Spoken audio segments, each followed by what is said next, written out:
Alright everybody, we're doing it again.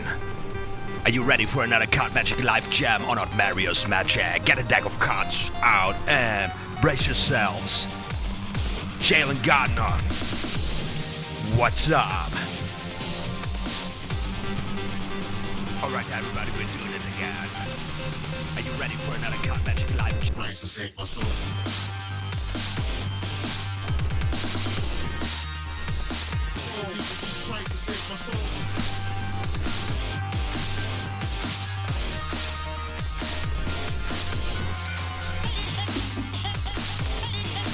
Alright, we're getting started in a minute here.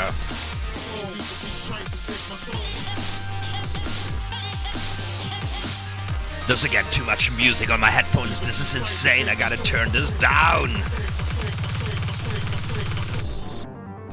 Alright now. Let's do this.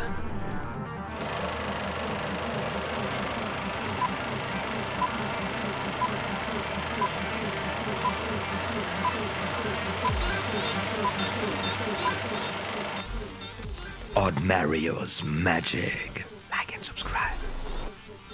Well, hey there, everybody. How are you doing?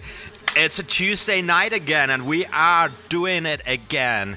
Card Magic live jam here on my channel, OTHMARIUS Magic.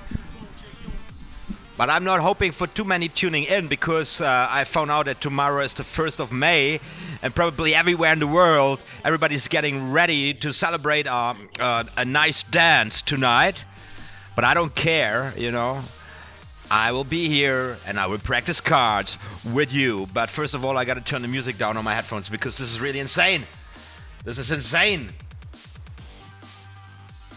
I got too many tabs open here also. Alrighty, right. Guys, do we have a choice? Do we have a choice? Again today, thumbnail rules, of course, and of course, referencing or referring to one of the most important techniques, or one of the really fundamental techniques, better to say, in card magic, and that is, of course, forcing a card to a spectator. Any card that you need to have the spectator choose, but at the same time make him or her feel or experience a completely random, a completely free choice, you know, making a free choice, although it's actually not a free choice, you know, there's no choice at all. And we're gonna look into this a little bit here today, into some of the beginner techniques and the classic techniques, and also we look a little bit into the literature. I got some card magic books here. What do they say about forcing, and so on and so on. And then, of course, there sometimes is a choice, there is no choice, we have no choice. We have to practice a lot in order to become good at whatever it is we want to get good at. So sometimes there is no choice, and in that sense, you know, in this double sense, we are getting at it today. We're getting at the card table. So nothing's happening in the chat, and also I'm confused because my my YouTube is in German all of a sudden, and now I don't know what statistic tells me what statistics, although I'm speaking German, but I've never seen this in German, and now I just can't make it back, you know. So I believe it says now actually in German simultaneous streams. Probably that means it's 5 folks watching right now. Are you ready for another card magic live jam or not? And then also right now what I'm experiencing right now is an extreme delay, an extreme time delay here. I don't know what's happening. I hope this works out today, just the way I want to have it. So I will email it to you. Do you have the book called Royal Road to Card Magic? Yes, of course. I have the book, The Royal Road to Card Magic, my friend. We're going to talk about it a little bit here today. It's such an important and fundamental book. I have it right here next to me. Where is it? There it is. Look at this. Look at this. There. No, there's the camera. Look at it. There's the book. The Royal Road to Card Magic. Yeah. What does it say about forcing? Does it have a whole chapter on forcing? I don't think so. No, but it has a whole chapter on the classic force. Or it says the classic force here. Does it mean the classic force? You see this? Here are the prefaces. Here are the prefaces. Here's the, where is it? The camera. Let me show this. The classic force right here. There it is. And you can see what it says. It says one hand force, bottom force, slide out, force 2 cut, force riffle break, force sliding key, force double lift force, cut force. And I'm not really even sure, and I must say that I'm badly prepared. No, this is not the walkthrough the Royal Road to Card Magic I'm doing here right now. So I haven't read into this chapter. I don't know. Probably some of the forces I talk about here today, they're going to be in there, right? And yeah. Do you guys use forcing a lot for your card magic performance? What is your favorite forcing card trick, and so on and so on? These are things you might want to share with the world in the chat. I just had to look if the microphone is on, because I got the microphone. I just had it has a little button here, you know. So if I turn it on, you can hear me again. You know, it's funny. That's what the button is for. It's, by the way, a very nice microphone. I love it. I call it my Elvis Presley microphone, and I've been using it for many different occasions, reading text, or you know, just for an interview situation, or for actually recording music, or playing music live, or doing live streams here on YouTube, right? Guys, still the music is so intense on my headphones. This is sick. Can you teach a back slip, please? I think so. That's my favorite force. By the way, I forgot to link the shit. My tutorial series on the force. This here the back end. Let's go to my let's go to my YouTube channel. Yeah. By the way, guys, thank you so much for trusting me in downloading the Brave browser. Some of you folks did download the Brave browser and gave it a try, which means money for me, you know, money I can spend using the Brave browser, this awesome browser you're seeing right there,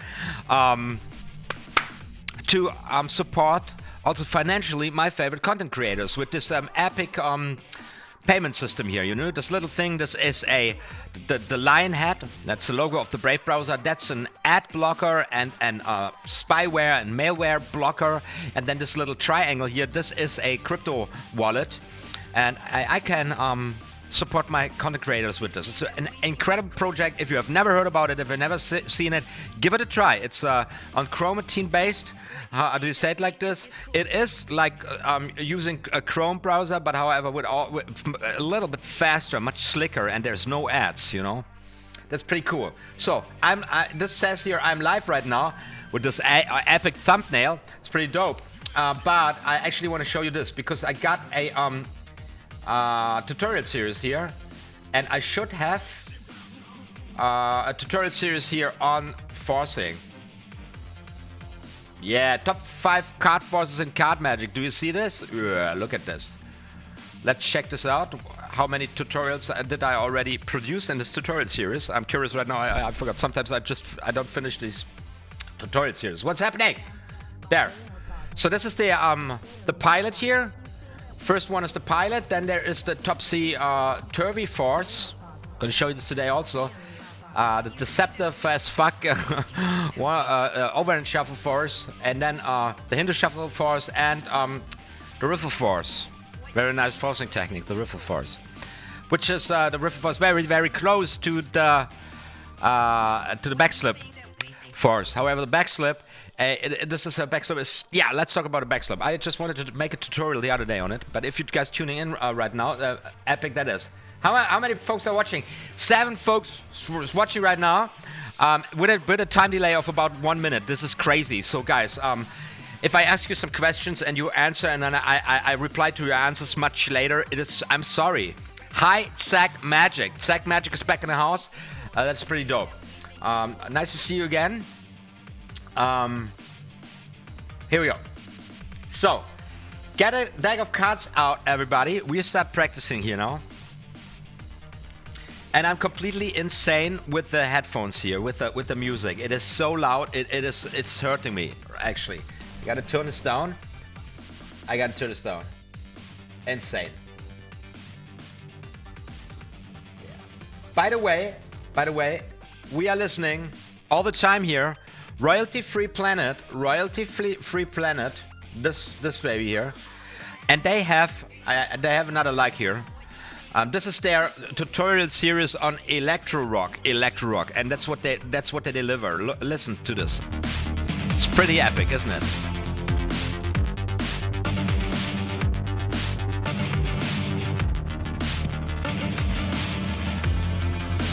So, turning it down, turn it off, making it a little bit softer on my ears. I started this chat with way too much energy, That's insane. So, let's have a drink here, and then let's get to the card table.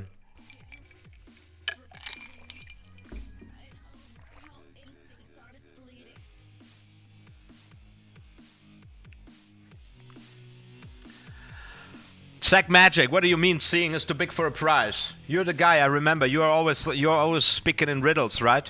What are you talking about? Okay, guys. I just get started with a little bit of shuffling cards, because that's where you get started, you know. And of course, I always keep the bottom card under control, you know. So so that when I glimpse the bottom card, you know, and I just do it like that. Usually, I just look at the bottom of the card. I can control it anytime to the top of the deck, and it is then a situation where I have a spectator cut a card. So I say, please cut a card, and the spectator cuts the card, and right there where the spectator cuts the card, I mark the card, and usually I'm complimenting the spectator and saying, you've done a great job there. You cut the card right there as a professional, and you cut right there to the center of a shuffled deck. And of course, you can have the deck shuffled even by the spectator, you know, as long as you just give the card a glimpse, you know what it is. And then you have a card here, a free selection from the spectator's point of view.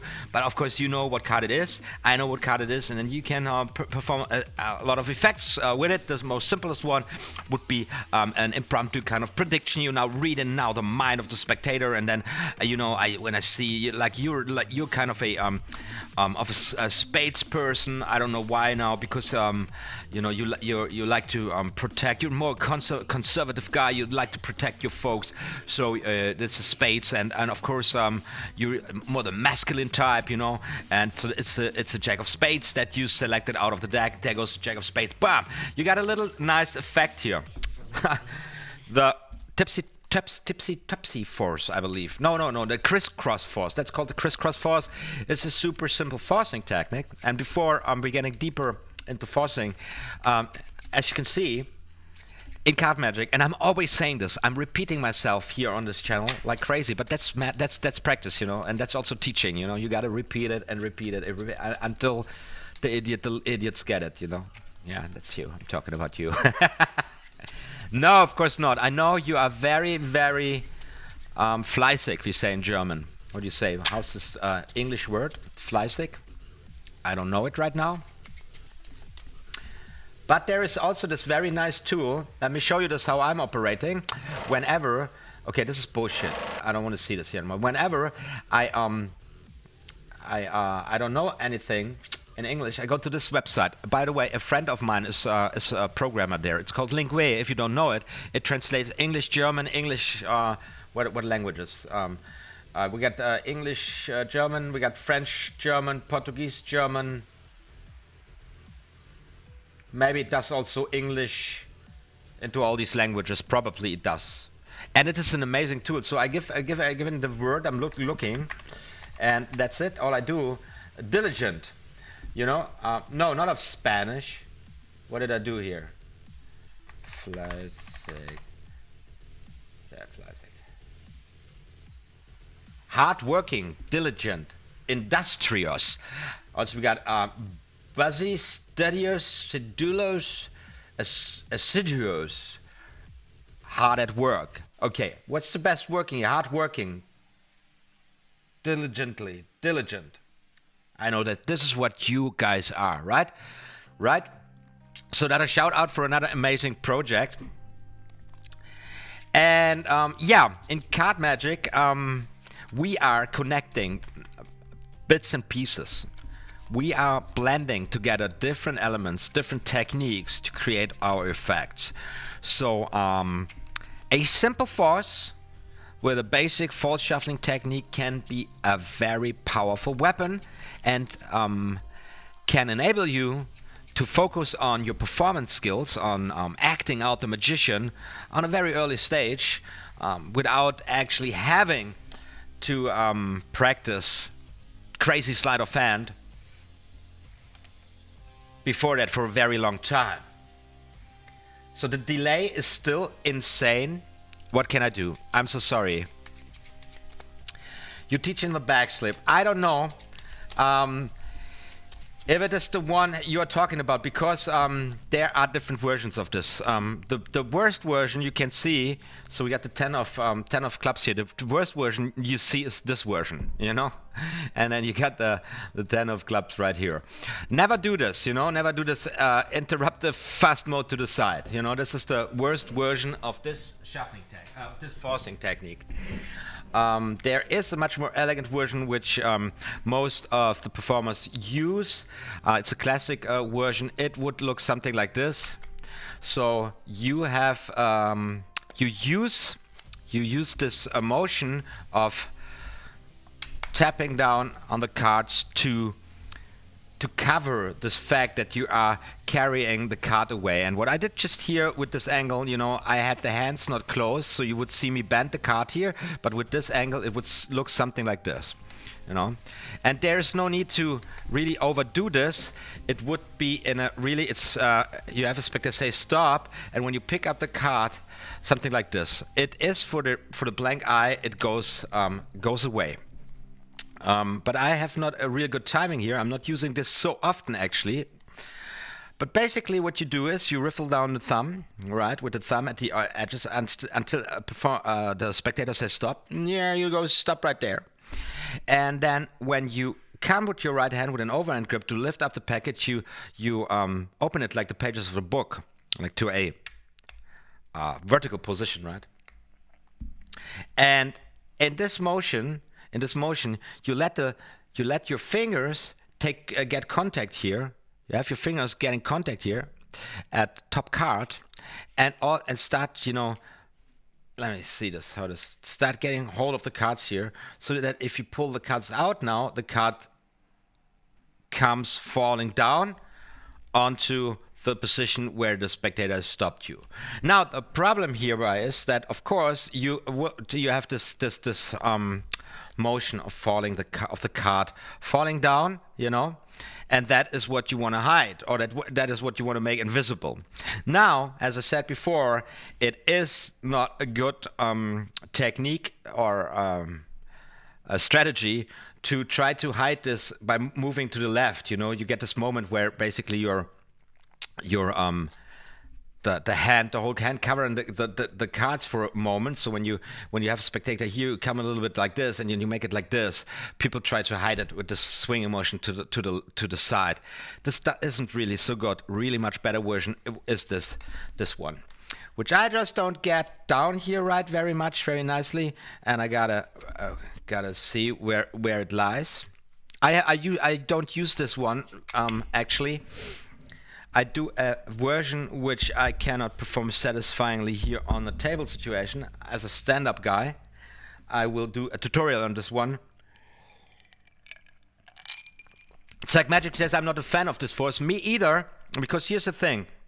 Because you are giving a spectator here a choice, right? And when you say stop, the natural thing would be just lifting up the packages, am I right? And just presenting it. So even this motion here is a little weird. Why would you do this? And I'm really frustrated here, right? Why I don't, even with 30 frames per second, I'm not getting this done satisfyingly. It's just gotta be one, I just don't get it here, right? One float motion. How did I do this? Something like this, yeah. And anyways, so this is weird. When naturally the natural movement that's expected, this would be the motion, right? And also this is kind of weird, right? This is kind of weird. Why would you do that? However, you get away with both versions, so do not panic about that. I'm so confused right now because again I'm seeing an incredible delay, here with what I'm seeing. Maybe I just should not be confused about it. You should be okay. You should be with me.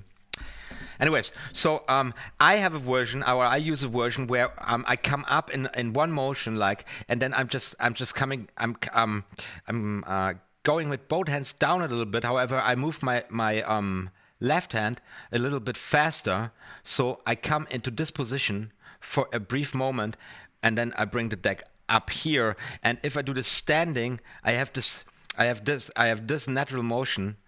This motion being very deceptive, so this really looks from the top. I would show you guys this in a tutorial. This would be my take on the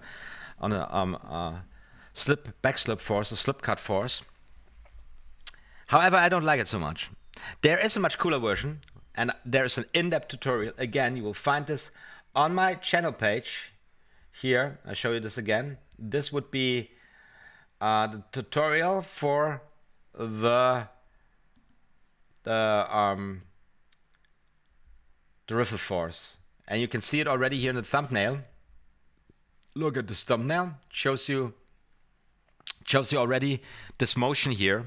I talked about this motion here, and the difference here is that yeah, you can get the force, but you have to get ready for it, get into it with I usually use the overhand shuffle.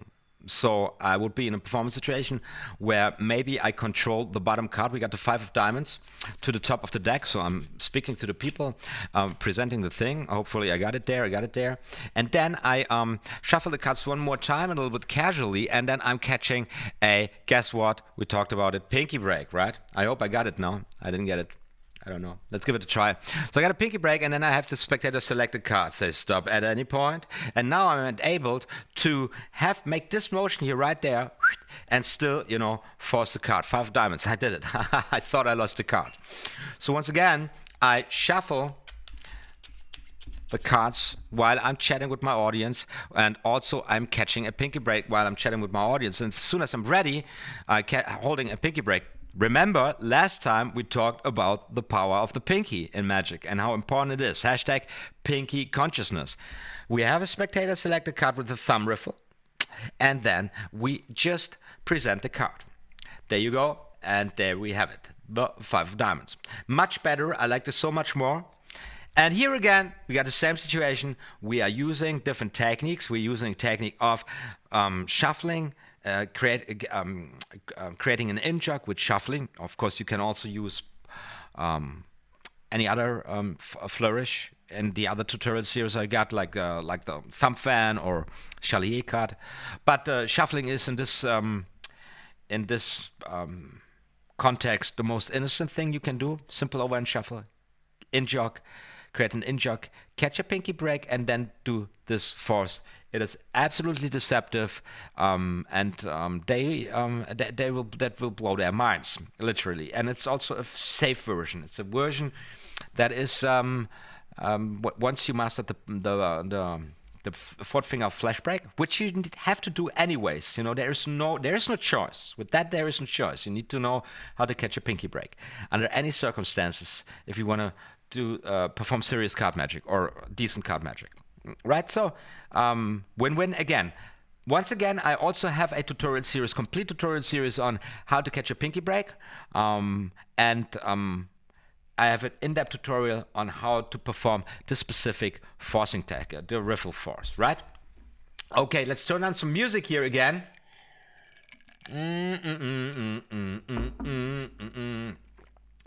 And I'm just playing their whole playlist because they have different genres mixed, and I just can't go through this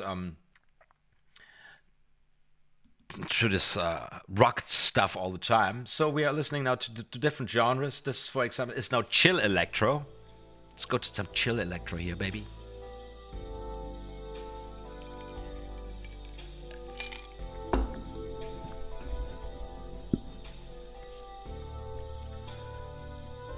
Okay, Magic writes, my top forces are the Riffle Force, the Hindu Force, and the Tush Force. I don't know the last one, or maybe I know it, I just know it from a different name. Could you size how you force the card with this one? I really appreciate it. By the way, of course, the Hindu Force with the Hindu Shuffle, there are two versions. Hindu. I also got a tutorial series on all them shuffling techniques, okay? So we got the Hindu Shuffle, and the easiest forcing technique is a bottom force, where you have a spectator stop you anytime, stop right there, and then you show the bottom card, just like that. Stop right there, very nice. And with this forcing technique, you can, with this thing, you can do a little joke also. If you don't want to use it as a force, you can really get away with it. By the way, it's really cool. Which brings me to another point. Just the same thing with the crisscross force, or what I call the topsy-turvy force. This would be this one. This is also a top force. Yeah. So again, here you use the thumb riffle to say stop, and then you just rotate the top portion into your right hand, and then that's their card. All these forces and every forcing technique comes with a necessity, with something that you just need to do. You got to be absolutely bold. You got to be super bold and extremely casual about it. And this is what every force requires from you as a performer. A force is not so much reliable on the technique. Yes, it is with the slip cut force, for example, especially if you have an audience or if you perform a style where you have people looking at, where you kind of force the people or push the people or invite the people to burn your hands a lot. A fluent technique is absolutely necessary, but much more important is your attitude towards the whole thing, because it is a situation, or the goal is to have a spectator select a card, a random card, and it needs to be random in order to create the effect. So your attitude towards the whole thing needs to be absolutely casual. You need to be super cool about it. You know, it is just like, you know, pick a card, any card. And you don't want to say this because it's such a cliche, and maybe even people know about forcing, because especially the classic force, the one where you force a card in this situation, the classic force has become kind of legendary, you know, and really mystified. Although it's actually not so much big of a deal, and it's just the same thing with the classic force. So let's try the classic force. Let's aim it here for the Joker, right? So we're aiming here for the Joker. I'm just shuffling the cards a little bit, just like that. And by the way, I'm not a classic force dude. You know, the risk to miss this is so much. And I give those cards a couple of cuts, right? And then I have a spectator pick a card out of the deck, just one card. Yeah, and it's this one here. This one. Are you sure, or do you want to have this one? Nah, you want to have this one, right? This one. There you go. And it's a Joker, right? Ah, nice. Classic force, and a classic force is considered more one of the difficult ones, because you gotta just be bold, stone cool, bold as fuck. You know, you just gotta get a pinky break. Kind of an you can also work with an side job, and then you just gotta deliver the card to them, make them take this one card. And this is it is the funny thing is, this is one of those things. It's more difficult than you think it is. You just gotta give it a try as soon as you get the handling down. You know, as soon as you can. Let's do this again. Let's do this again with the Joker. Let me try this again with the Joker. Okay, I'll do this again with the Joker. Did you see something? I didn't see anything. Anyways, shuffling again, and then I just cut them cards one more time, and then I go through the cards, and then I just deliver the cards. Here, take one. And in this position right now, I also this is the only card they can take out of the deck, and even if they go, and sometimes it's, and if it doesn't work, if somebody wants to go to this card, I just push this out, and they go like this, like no, Take this one. And if they don't want to take this one, I bring it back. It really doesn't matter. I bring it back, and I clean everything up. Now I'm getting deep into my safety nets here, and now I'm here with the pinky break again. You see? Now let's do it this way. Let's do it this way, because you're such a nervous frack. You know, you just can't be played cool. You want to outsmart the magician. Let's do it like this. I'm riffling down with my thumb, and you say stop anytime, and then we go like, and there are people that are not going to say stop, and it's like stop here, and I just stop somewhere in the middle. I say, come on, don't try to be super smart. And sometimes people are so annoying. They think it's really funny to just not say stop. I just leave them. This is the character. Just fuck this guy. Go to the nice lady to the left. Say stop here, and then she goes like, stop there, perfectly here. So now I'm out of frame anyway, so I'm in this position, and then bang, look at this. There we go, and we got the joker. There you go. Force your card. See that? So CHOiCE Magic is back in the house. CHOiCE Magic says, hello. Hello, CHOiCE Magic. I'm happy you're back here again on this beautiful Tuesday evening, broadcasting from Berlin as usual. Today we're talking about forcing cards, as you might have recognized by now. What's your favorite forcing technique? Do you use forces? Do you have an idea of the concept? You've got any questions? Let me know. CHOiCE Magic, man spreadet die Karten, während man eine Karte unter dem Spread der Zuschauer... Okay, CHOiCE Magic now replied in German.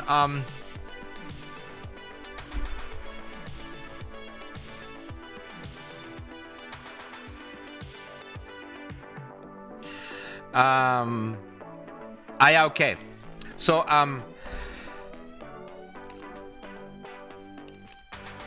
Jono Murray, welcome back to the show. I've seen these forces on your channel, love them, could watch them again and again. Thank you so much, and tuning in. So now CHOiCE Magic just came with, there's a different techniques here of this one. So it would be, now I can't perform this fluently because I've never used this, but you would have a spectator, pick any card, and the spectator points out to this card here, and then you would show him the card, and it's the King of Diamonds, and it looks really natural, but this is force actually. Is it this one? Very nice about this one is that from here you can immediately get it into a position for the pass, or a card control, but with the double undercut, or with a table cut or whatever.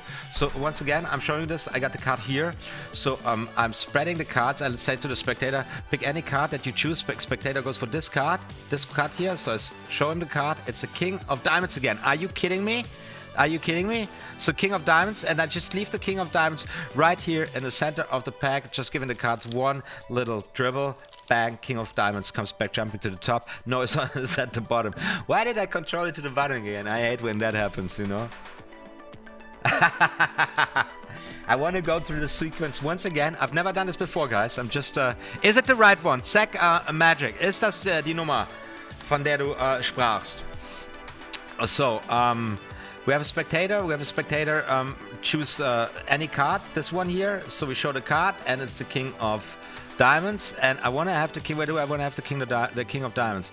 Right, the King of Diamonds. I want to have him in the center of the deck, and I just give it a little dribble here, another little dribble, and then the King of Diamonds should be coming to the top. Very nice. Look at this. This is very sophisticated card magic. This is super fast. Bang, bang in front, so you force a card and you control the card to the top, and you're 4 steps ahead. You can do miracles, you know. By the way, I want to give a shout out to a very awesome tutorial I saw today. It's half an hour long, again by Daniel Madison. Daniel Madison did a tutorial on the on a kind of a color change. It's called the fan change tutorial. It's on Daniel Madison's page. I give a shout out. If you got the time, you need to watch this, not just only because it's a very beautiful effect, but also Daniel Madison again goes very in depth onto the performance situation of this, and also this is a very nice lecture on palming cards and how important this is, how to palm a card and how to get with the same technique, and that's why I remember this right now, how to get with the same technique and with a nice combination of techniques really ahead of your audience. And then, when you once understand the combination of these elements, you get enabled. You become enabled. You become now you start understanding how the whole thing actually works, and then you can design your own routines. You can start designing your own routines, which is the most fun part of it all, you know. Just be sure about that. Whatever you come up with, usually it's already out there, you know, because there are some things on the way, you know. It's a common discussion. Oh, you did a tutorial on this one, but it's from blah blah this magician. You were ripping off this and that magician, and then, but I invented it myself, and easily 90% of the time it's really true. Yeah, because things are so, you know, when you walk a certain path and you start combining certain techniques, things are just falling together, and for you it's an invention. It's completely new. It blows your mind whenever that happens. But of course you're not the first one who experienced that. So in magic we have this situation where people are reinventing the wheel all the time. And then on YouTube you have the situation where this is I find this is particularly funny, and then once in a while there's this gets really into shitstorms, you know. Last time it was Chris Ramsey got a huge shitstorm, and after that he was so fed up he started doing puzzles. You know, where you do a tutorial on a certain technique, and then some other magician, you know, who sold a DVD in the 80s or whatever in the 90s goes, it's my technique and stuff. But then some historian comes, no, sorry, it was first published in 1678. Copyright issues, you know. It's a very delicate matter. It's a really, really delicate matter. For me, it's always a matter of respecting also the development, and sometimes there are shifts and changes, and some people have very much the right to be upset about people giving away secrets here on YouTube or on other social media platforms. And it's super valuable stuff, and they just don't have the right to do this, because they first of all they really don't have the technique under control, and then they don't know the history of it and whatever, you know. So but then on the other hand, there are situations where I'm thinking, man, actually, like you all thought, you can be absolutely thankful that this magician just pulls out your book that's nobody knows it's existing, you know, and it goes like, I found this technique in this book. By the way, let's go into books. Very nice book. I like this so much. Oh, look at this beautiful book. These old magic books, I buy them. I buy them because I just think they're so. I could get a collector of those. Of course, I don't read all of them, but yeah, look at this. It's all so rich. It's so rich. Look at this timetable here. It's insane. And of course, we start chapter 1, the past, chapter 2, locations, chapter 3, palming, and chapter 4, forcing. So I'm just reading the.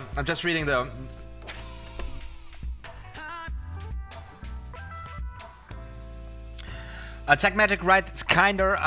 But I normally make the force with the top. Yeah, I just try to. I just look into this specific technique where you can do this from the top there.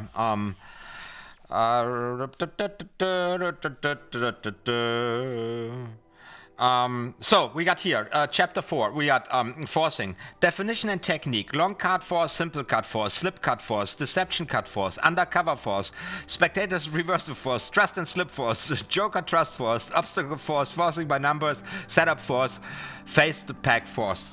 Forcing by numbers, by the way, there of course are. There are so many different forcing techniques. It's insane, and probably if you if somebody would put the time and effort in it, you could really do kind of a the time of a how you say Stammbaum. Damn it! I gotta check my site here again. Family tree. A family tree, right? That's what I was looking for. You can get a family tree here. So that's it. It's and all of this, guys, all of this is from page 8 18 to 23? What? Forcing, look at this. Isn't it beautiful? Like with this beautiful dog here, look at this. Forcing. Oh, beautiful. And then all of these, what I just read, is like tense like this. I guess this is another reason why older magicians are so angry about the internet. Imagine you had to learn all this stuff with books. without really rarely having the opportunity to really see how it looks like, or how it's supposed to look like, or how it can look like, or as respectively not look like.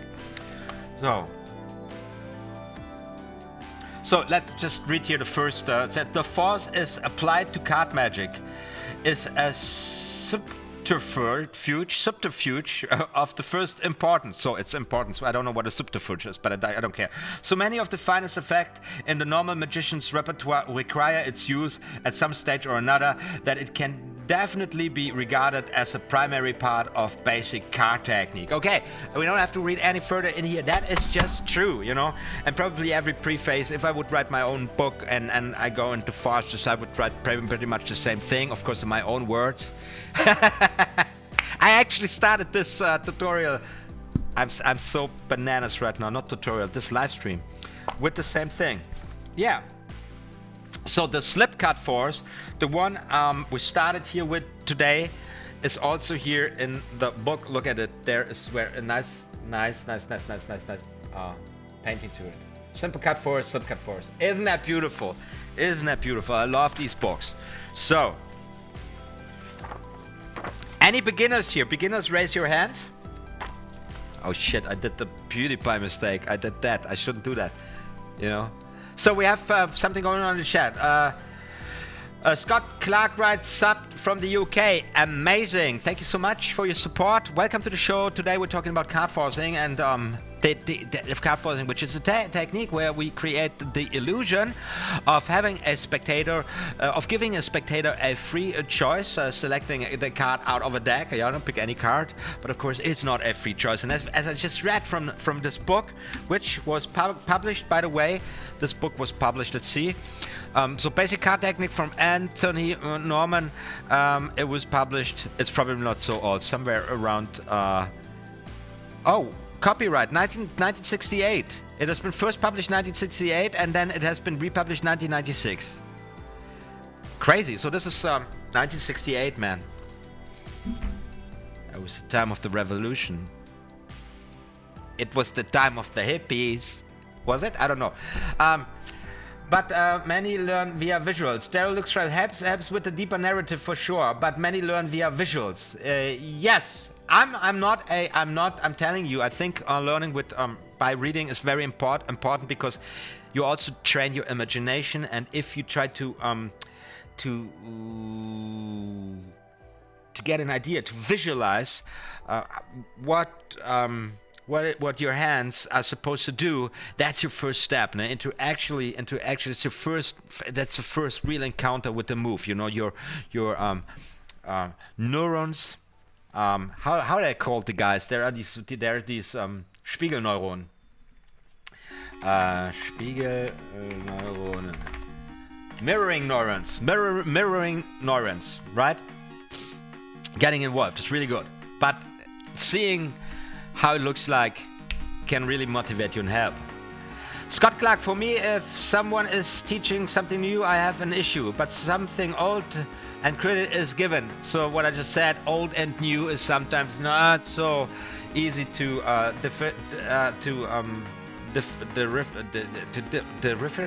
my god, my English today. It's not so easy to separate from each other sometimes, you know.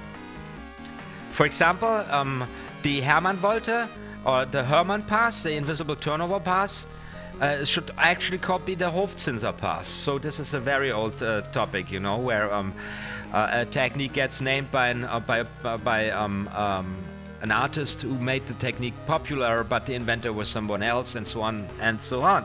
You know. So I wouldn't be too anxious about it. Brian Rappert is back in the house. Brian, awesome, you're tuning back in. Already writing a novel again in the chat. General questions from me, not specific to forcing. Last week we talked about snap change at the end. I've been practicing with my difficulties, particularly sliding the front card away enough. But one thing I found useful is to try to visual my middle finger swinging around fully. I also swinging around fully, like like this. Yeah, okay.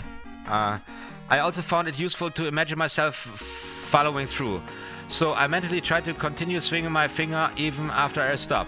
Anyway, lots of points about visualization and imagination. Do you use these kinds of techniques for forcing or other techniques? Okay, a lot of things. Yes. So okay, but just to get this topic and this theme, because we're talking about a lot. We have been talking a lot about consciousness. Hashtag Pinky consciousness. Also about the whole topic that practice itself, or learning a skill, or trying to get a skill at your fingertips, has to do a lot with gaining a certain consciousness about it, and then losing this consciousness again. Or how was it? What Al Watts was preaching, and we were listening to it while we were practicing last session. Like kind of that you do it so often that you kind of forget doing it, or that you do it so often that you kind of accept that you're not under control, and that is the point where you become one with the motion, like this Zen philosophy thing, and all of a sudden you can pull off these incredible tasks. Yes, something like this, and of course visualization or imagination, trying to look at the thing and at the movement, and to experience every aspect of it, of course, is the goal of mastering the thing, mastering the motion, becoming a master of the art, so to say, you know. The other day, YouTube recommended me a super old video, which was uploaded like since the beginning of YouTube, of some old samurai master, some black and white footage of some, you know, real samurai. I don't know. I'm not in martial arts at all, but it was, and the guy was doing his thing, and he was performing it super slowly. So he had a sword, you know, a samurai sword, and he would do his moves, and then he would pull it out, and then he would something. But he would do it all super slowly. And then, of course, I was expecting that you're looking in the comments and people were making fun of the guy. And you know, if you speed this thing up, he would have an actual chance. He would actually have a chance in a real fighting situation, and so on and so on. You know, and then people were studying fighting over this thing. You know, the samurai freaks were going, "Look, you don't know what you're talking about. You know, it's not about speed and stuff." And it was so funny because now I'm telling you the story because. As a matter of fact, the control over speed of movements is a general indicator of the control over the movement at all. So the thing most people do wrong is just to speed things up. And they try to get faster and get faster and get faster, and they're always on the run with it. And they will never get to any decent results. So the key basically is to speed things up, but then to slow them down into the speed where you actually want to have them, and then even go slower and slower. And you will find that to both ends, to the speed, to the fast lane and to the slow lane, at both ends, at a certain point, the motion becomes completely out of control, right? And what I believe with the samurai dudes, you know, with the sword, these are very powerful movements where you actually try to compress at a certain specific point of maybe when the swords connect each other, or when you hit a skull with it, you know. And at that point, you want to have maximum force. You want all your energy just on this tiny little Klinge, you know, how it is called, Klinge, the samurai Klinge. Blade, on the blade, of course. You want to have the power on the blade right there. So now I believe these motions that this guy does, he does this so slowly and so controlled, and it's all the time this incredible pressure. You can actually see it, and he's also screaming. And I'm very sure that this old man can do it super fast with the same exact amount of pressure. So this old guy with 80 years old or whatever was the samurai master. He just cuts you fucking in half, you know, and you won't even, and you can't record it because it's so fast, you know. So do not underestimate the old samurai master. I just wanted to say, and do not underestimate the importance of being under control of emotion, also in slow pace. Sometimes it's even more difficult, and because especially when balance is involved, we all know this, you know. To a certain, then you need to have a certain momentum, a certain speed to get certain things going, and other muscles or other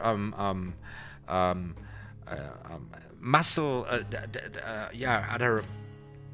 How do you say this? The slower it gets, you gotta push. You gotta bring more force into it sometimes, you know, which you might not expect. And of course, it's the same with cards and with your hands, with your tiny things, where there are these micro muscle motions are involved, you know. And that's the same as true for the cards as for playing instruments or doing some very delicate motions here, you know.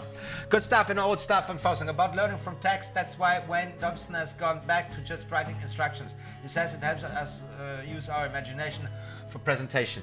But yeah, well, I guess the man has this for himself. Okay. I'm not practicing here. I'm just teaching whatever, you know. But at this point, once again, all I'm saying, take everything I say, kittens. Take everything I say just as an inspiration. Take everything I say just as an input for your own thought process. Okay, this is not the last word. This is just work in progress. This is just me, you know, capturing the moment of, of my own learning process. Okay, we are all here on the same level. Each one teach one. No one is better than the other one. Of course, some are just further on the journey, you know, but it doesn't make them better. And they have the same challenge, and it will never change. It will never change until you die. And everybody says something else, it's just lie. Have tried card college, but as a purist in other avenues, I feel it's too modern for me. Daniel Leroy. Yet there are many other magicians that swear by it. I mean, I am a novice but want to learn at the best level possible. To add, I'm 36. I know you think we are all mid-range in age. I know you think we are all mid-range in age. No, I don't think you're all mid-range in age. You are actually completely in the center of my target group. It's not my target group. This was not the group that I targeted, because I thought one day I would make money on YouTube, and therefore you need to get all the teenagers on board. But I do not. I say too complicated things for teenagers, I wonder. So you're pretty much there in the middle of it. I'm a guitarist. I know what you are speaking of, slight muscle movement and the like. You're very hard to talk about in real time. Love your teaching. As a teacher myself, you work so well. Daryl Rocks, thank you so much for these compliments. Teaching itself is something you got to learn, and it's not so easy. You're a musician. I want to give you a shout out to a music channel I just found. Let me see if I can find it. It is an amazing music channel. Let's see. Okay, this is something else we're going to do the other day. But this is not what I'm looking at here right now, and this is also not what I'm looking at. Oh man, I have autoplay on. It's annoying. So I found the channel. So I gotta go into this here. Look at this. Look at this channel. I don't know if you know this channel. I just found the channel because of a topic that's called copyright.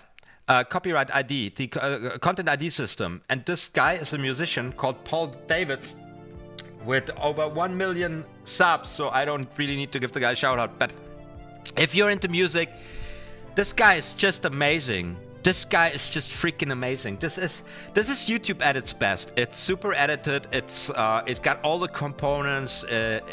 It's amazing. Just the last video I watched, this one here, is Gibson back.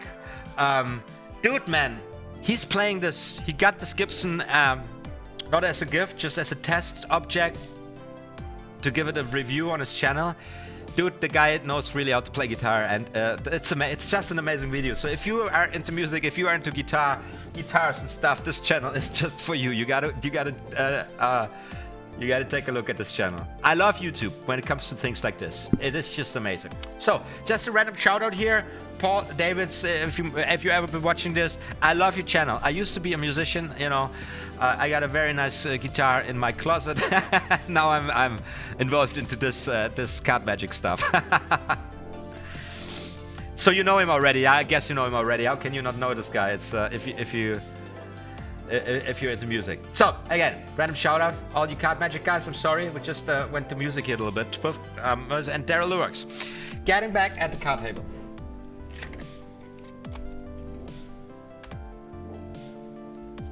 So.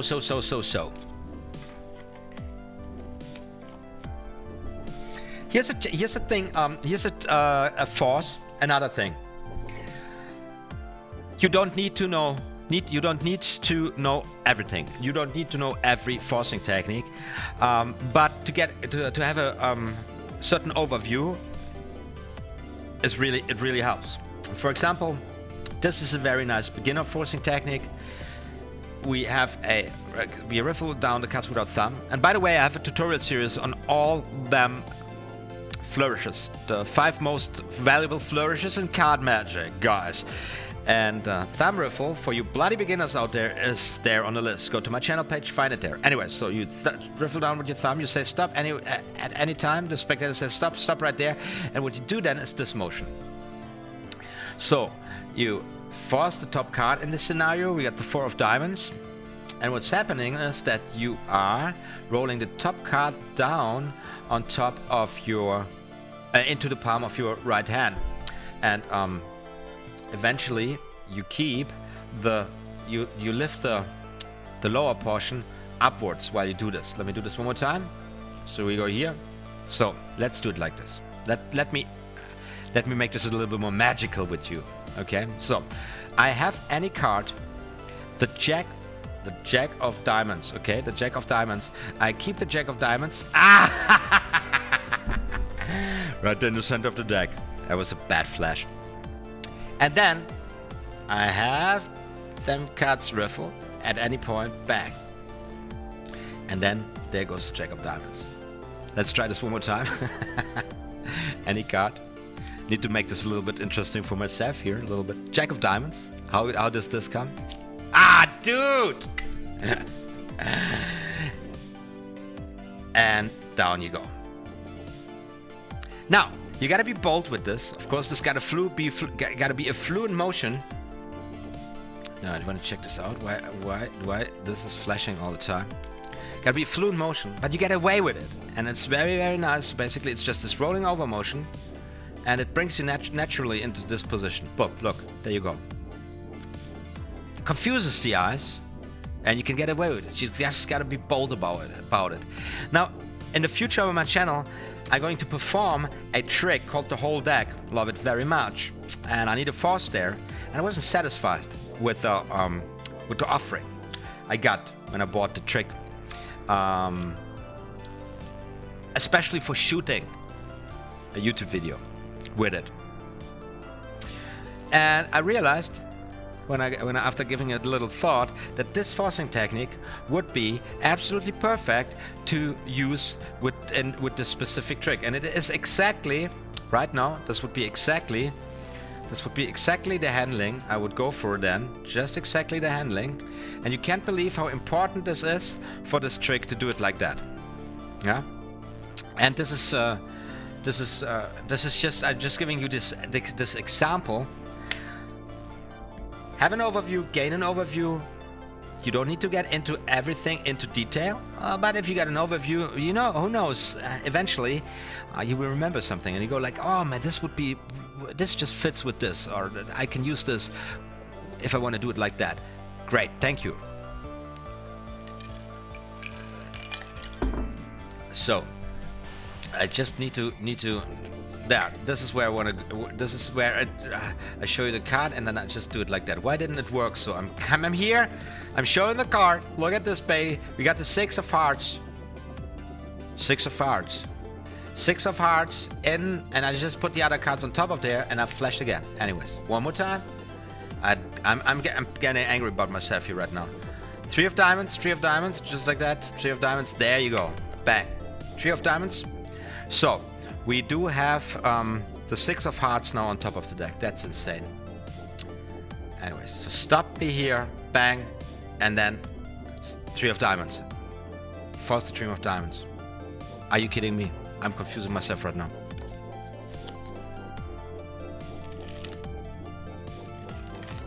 Let's check out another book. So, that was this one here.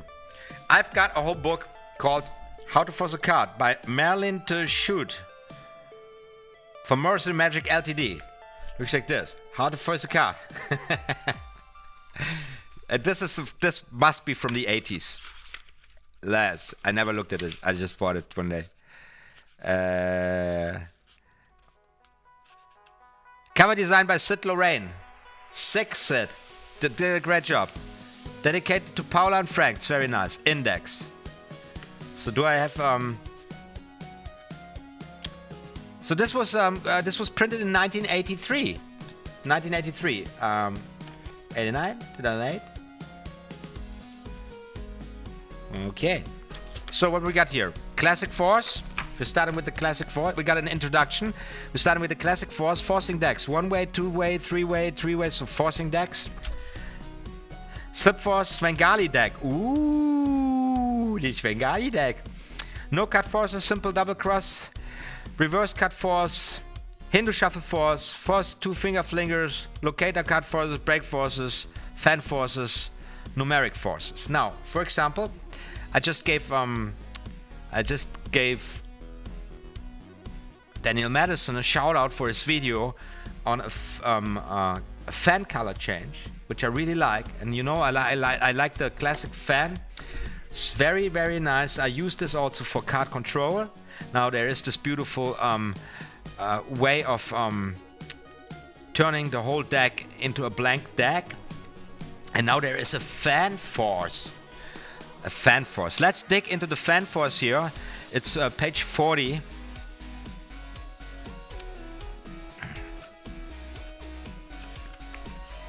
I'm enjoying myself here right now. Fan force.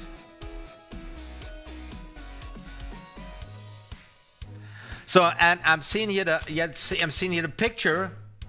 Look at the picture. So you don't get to see this. It's a spread force, isn't it? Thing I just did before. And here we got the same thing.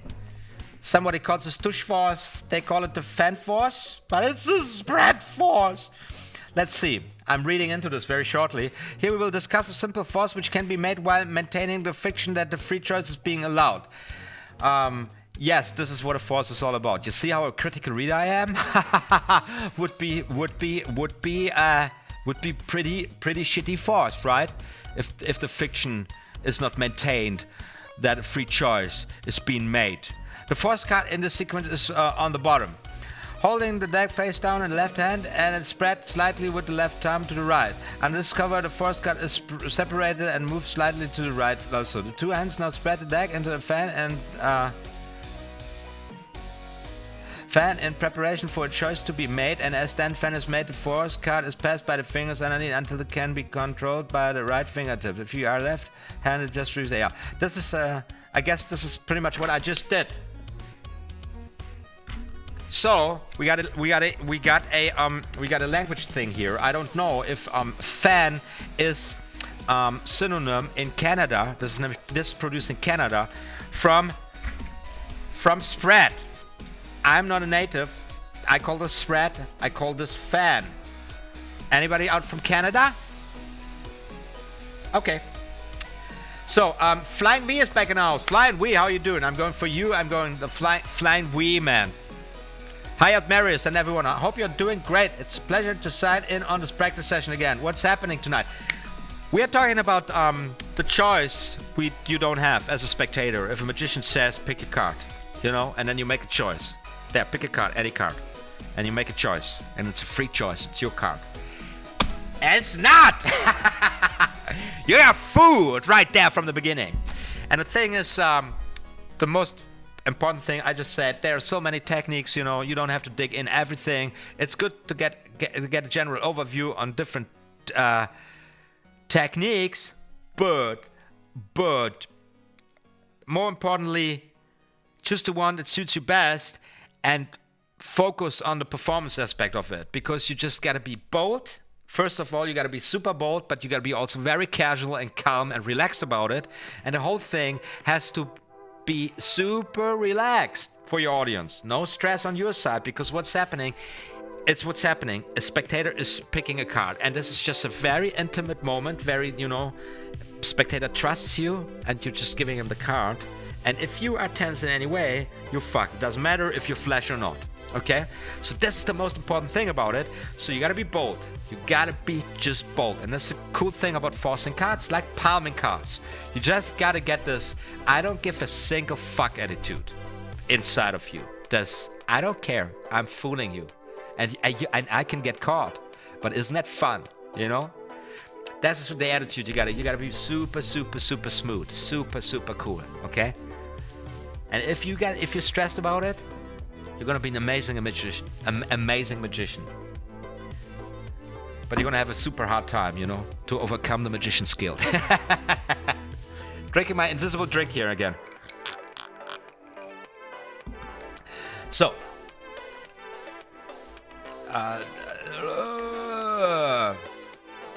Daryl Lee Roach says, holy crap, the book is forcing me to buy it.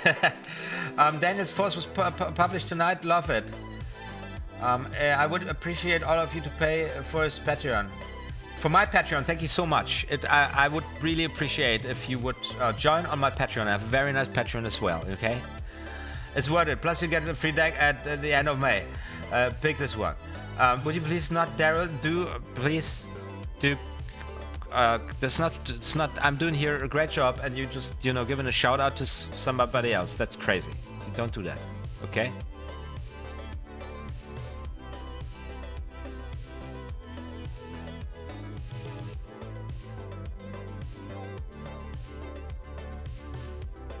So, now we are going.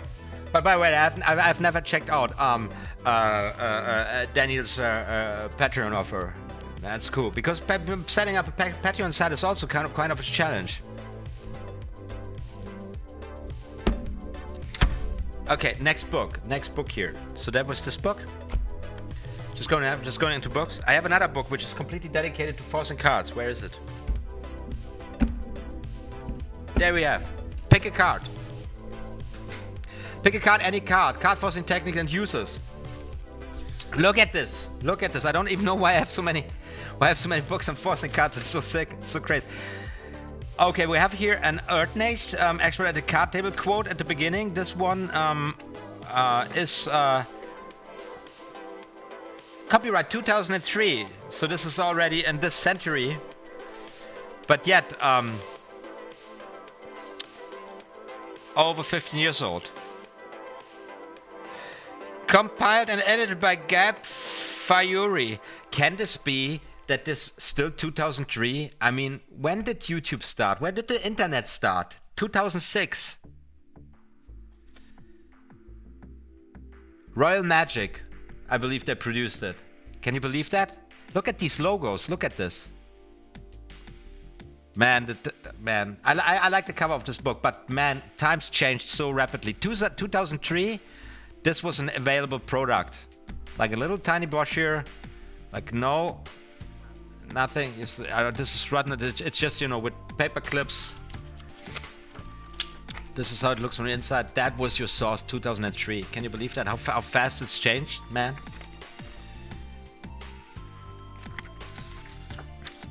But nonetheless, it's a great work. Somebody did that. Somebody, not somebody. We're talking here about Anthony Dunn. With 20 edited by Gabe Fayuri with 20 drawings from life by Anthony Dunn. I love these drawings. They are beautiful. Oh, card in orange is here. Look at this, card in orange. Not giving it away. Card in orange with a little thing. Like, do you see this beautiful orange here? I was always too lazy for. I'm too lazy for something like card in orange, man. Because you gotta. I don't know. Prepare and. Oh, this is disgusting. I don't like orange and all mandarins and all these things. You know, fruity stuff, and you cut it and it makes. No way. Just So we got. Let's read here the expert at the card table. Many of the best card tricks are dependent upon having the company select one or more certain or particular cards, which after being replaced in the deck and shuffled are reproduced in various ways at same stage of the proceeding. Compelling the company to select such particular cards without in the least suspecting the choice is influenced in any manner is called forcing. It's probably used to a great extent than any other expedient excepting the shift. The shift is another word, it's a synonym for the pass. Okay, so now we're talking. So this is 1902. 1902, I thought Expert at the Card Table was published in 1904, but what do I know? Doesn't really matter. It's true. So we have over 100 years ago, and over 100 years ago this book was published. We had it stated how important forcing techniques are. Just like the pass, you know, passing and forcing. That was the core ingredients for card magic. Still is today, but today, of course, the art form has evolved, has changed rapidly. There's so many crazy, amazing products out there that enable also parlor magicians or close-up magicians that are not totally into cards to really show some serious effects. Okay, by the way, one of my most favorite things in card magic here, that's Stranger's Gallery by John Bannon. That is just a killer. And then of course it's David Stone's Tool, which is just a killer thing to work with. It's a tool, it's a monster. But I don't like to speak about things like that so much because the key is, the secret is to work a lot with sleight of hand, sometimes even to show off that it's sleight of hand, and then at the right time you bring some gimmicked stuff in, and then it blows their minds. So, pick a card, any card. Methods of forcing playing cards. We're starting with the classic force, having a beautiful display here of the pinky break. Very beautiful image of the pinky break. This is how it looks like. You know, by the time these people, these were the only sources. These images, these drawings were extremely essential. And I mean, shoot me dead, but I guess design techniques has not been involved that much, right? We got here an undercover handkerchief force. So there are some forcing techniques then also with where people who are doing some stuff with handkerchiefs or with silk, you know. So in case the silk guy wants to bring up a card trick with a force, you know, we're doing a revelation. Why not? You know, the guy who practices live to do these silk knots, Cardini has this beautiful routine of these silk knots. They are so crazy, you know, when you pull them, they are completely tight, and then he goes like, whoop, and they open up again, and this stuff, you know. How to pimp up a silk ride, you know, with a card prediction, of course, and what makes more sense than using a silk rope for the force, right, and stuff like that. This is how things like that get created. Like it very much looking at this book here right now. Slip force, dribble force, of course, the dribble force. Yeah, we're not talking about the dribble force. Dribble force is one of these things that are very famous these days because the dribble force is a flourish that has been very popularized within the cardistry community, I guess. You know, with the anaconda when they pull the dribble super up, so that I kill my microphone right now. Anyway, so of course. We need to get the break. For that, I don't know how would I go into the dribble force, and then you just, you know, stop at any point, and there you go, right there. And usually, how do you get into this situation? Probably you could do it also from the bottom. You say stop right there, and then it's the ace, right? know I'm fucking awesome. I rocked it, man. This was a very nice ace for us. And I guess that was just luck. Or was it? So, where am I? Let me think about it again. How would I get into this? How do you get into this the best way? Probably something like this. Just a cut. And there you go. And then you go, stop right there. And it's the ace. Yeah, that's how I would get into this. So this is with a swing cut catching an in jog. That's a secret. An in jog, like we started drawing, and then you can decide if you force the top card or the bottom card. And the in jog, I would get an out jog. I would jog the card over here. Do you know this? This is a. Now I'm giving away something very precious. Something. I can give away here right now because there's 11 folks watching, and this video is not going to be watched up until this point here. At this point, nobody else is going to see this, guys. So, music is also very loud. I'm super sorry. So check this out. You swing cut the cards, and then you have them drop like this. And what it makes, it creates this little out jog here at the side. And when you push your thumb in, this pushes the cards. This creates an out jog here at the inner short side, like this. And now you come with your overhand grip, you catch a pinky break right there. I'm so sorry with the angle. Catch a pinky break. Now you come to catch the break to get this for the thumb riffle, just like that, and then you just dribble the cards until the spectator says stop. If he says stop after this point, you're fucked. But usually it doesn't happen. Usually you go for a portion like this, and usually you just give them time, and then they say stop right there. And if they don't stop, you just say, come on, you got to say stop at any point, right? And if you're now forcing, you can even, yeah, I would take care of not flashing the bottom card, but all I'm saying is you get a fair chance here if you give yourself the treat with enough cards at the bottom portion. You go down, and as soon as the spectator says stop, you let all the rest fall down, and then you can decide which side you force. And not to make this too obvious with this here, I would make the cut like this. Boom. I would do it like this.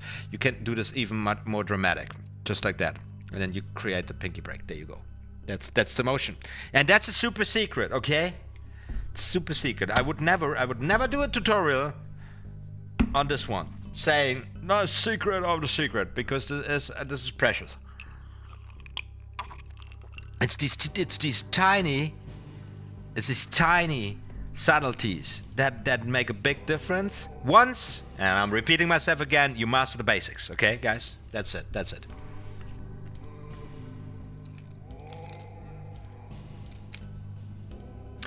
Ada from Card Magic. Jay Sankey has this great trick on the 6 force to perform magic with 6 borrowed objects. It's one of my favorite impromptu tricks. Does he share this here on YouTube freely, or is this a product Jay Sankey sells?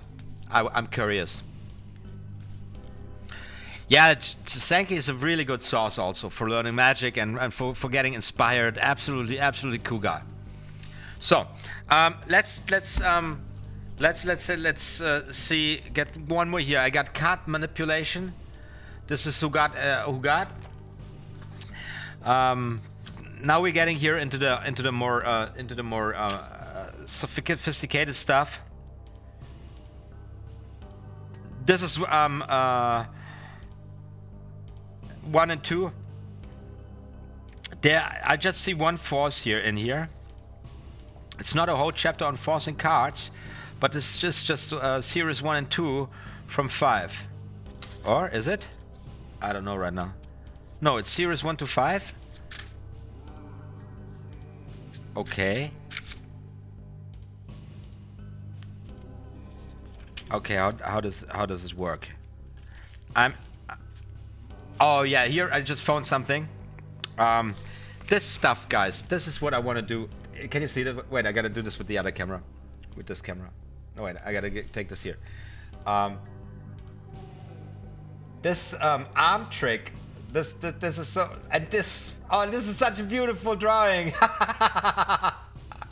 These drawings are so beautiful. I love them so much. So this is this arm thing, where you how you do the like this, and then I'm gonna regret this already.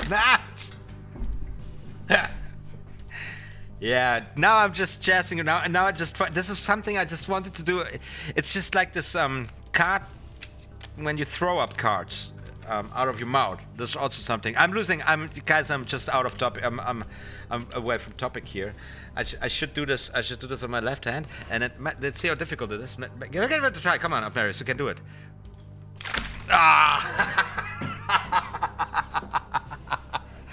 They went all over the place. How would I have to throw them? Okay, I'm so out of control here again.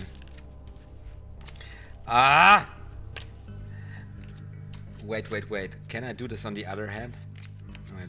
So you come. No, this is something again where you come. You gotta be bold. So how do I do this? I don't even know. Gotta read this. I'm gonna give it a try. Next time I know it, guys. Next time I know it. Now I gotta pick up the other cards. Meanwhile, you can listen a little bit to music. Shit.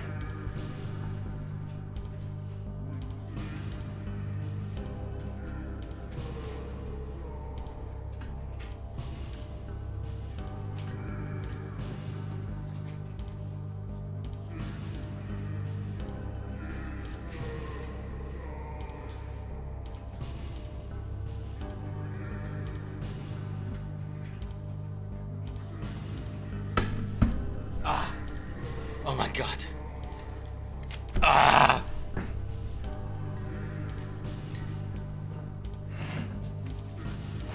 What the fuck? Okay. Dropped all the cards.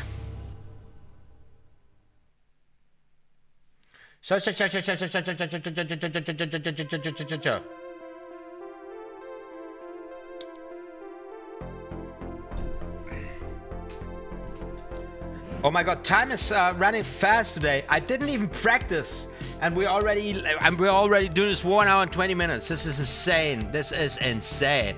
Are you guys having a great time? We got 10 folks watching right now. On this 30th of March. April. I'm sorry. And tomorrow is 1st of May. Tonight is going 1st of May. Walpurgisnacht. And in Berlin, people are going wild and crazy on the streets, but I'm not with them tonight because I quite honestly, I hope I don't get sick. My girlfriend just got sick yesterday with a terrible flu, some super aggressive virus, and I hope my immune system fights it back because I just don't want to get sick. But it feels a little bit like it. It feels a little bit like it. You know, a little thing, you got this thing, and you don't feel so powerful and. Anyways, and now to the very important book here, The Royal Road to Card Magic. The Royal Road to Card Magic. Let's see what we got here. So we got the Classic Force. I looked at this in the beginning of the live stream. We got the Classic Force here. So that's... John O'Murray says, love this shit. That's amazing. John Murray, awesome. With a little heart icon.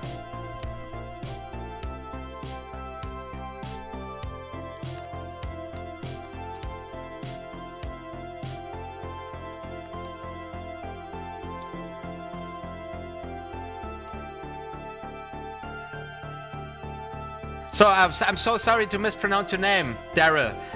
Daryl LaRue. Daryl LaRue? Awesome, I got you now.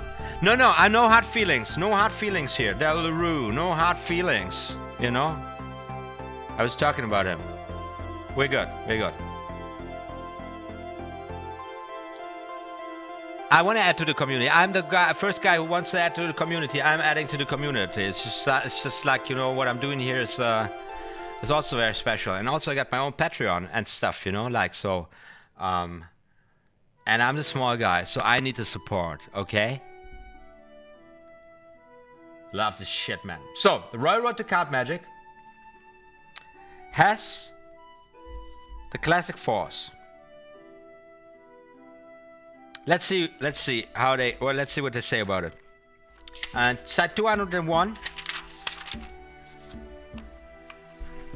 Okay, I'm just reading this out for a little bit here. Forcing a card is the act of making a spectator remove from the pack a card which you wish him to take, although he believes that he has a free choice. Isn't human language a funny thing? Like how many different stupid ways you can say something like this, like forcing a card is the act of making the spectator remove from the pack a card which you wish him to take. Sounds like, oh, but it sounds like, I just want to say, it sounds so ancient, sounds medieval times, like sounds like Game of Thrones. Did you watch Game of Thrones? Did you watch the last big battle thing, which was so epic, which was so insane? It was so much fun to watch. I can't believe it. But here's one thing,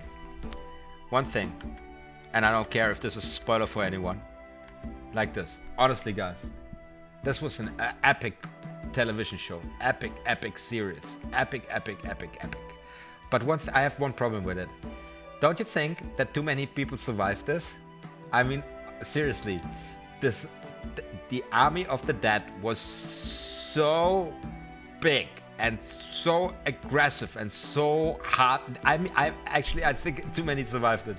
I believe more characters needed to die in this show. But it's just my take. That's not a real. It's not a real criticism. I know there are 3 more episodes. Is this right? It's 3 more episodes, and then the world can finally close the chapter of Game of Thrones, and that's done. We're done with it. Thank you so much. The music is just not fitting to this right now, and I don't know what my camera is doing here.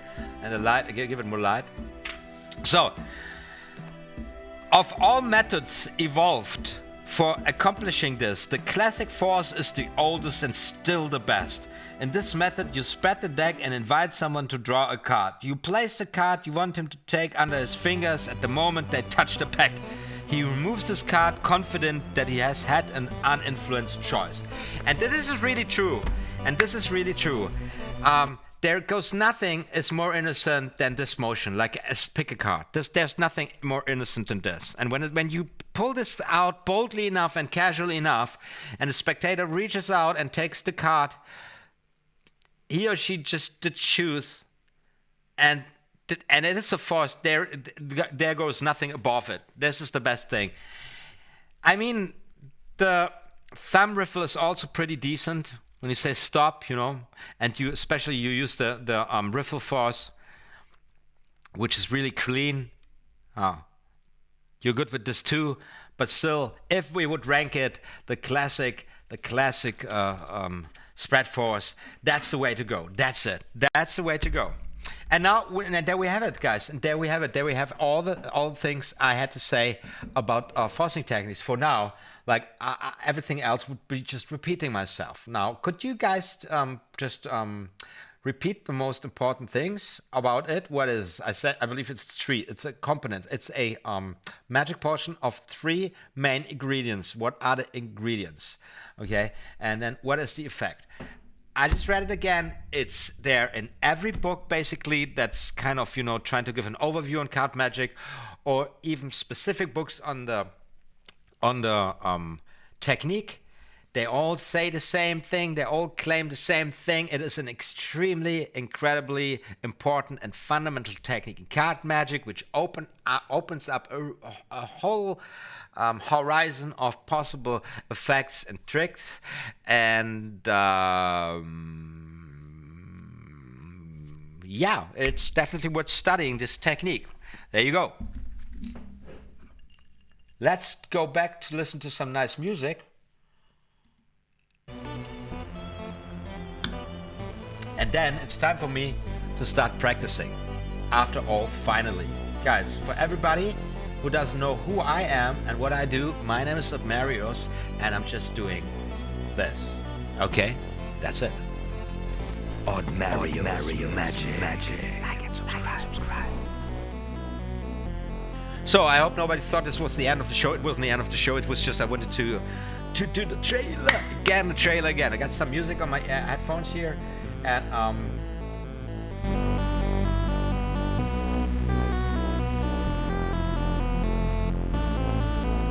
Okay, I hope Daryl LeRoe is not hasn't left the building with bad emotions. Everything's alright. Daryl, are you still there? Are you still with us? We had such a great time. It was just a misunderstanding.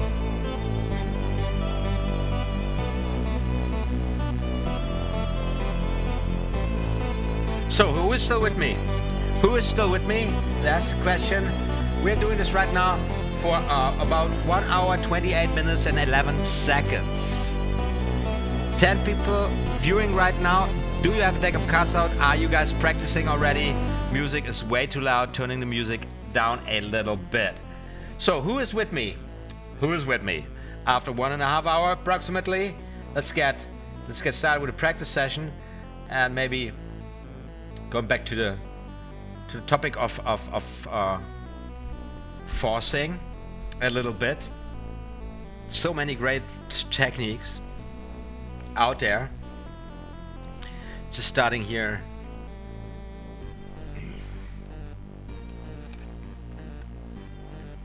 My night shift.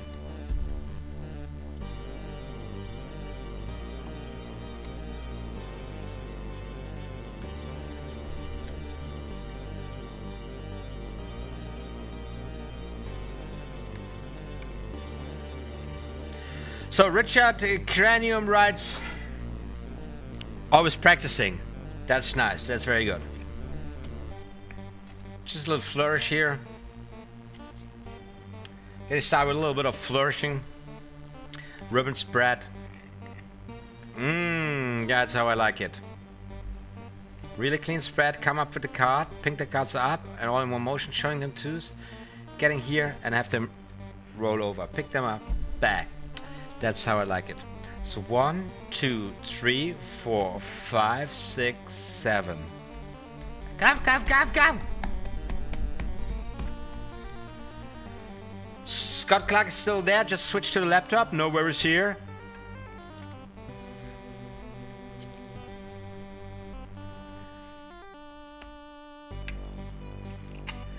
I hope Daryl LeRoe is not pissed with me. I didn't mean to upset him. I'm not doing this to upset anybody. Pip, pip, pip.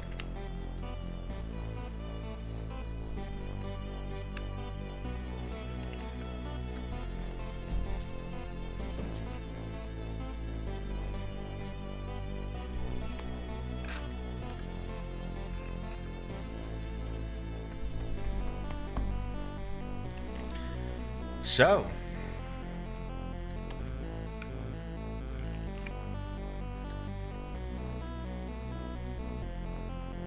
I realize now I just talked a lot right now again, and my head is hot.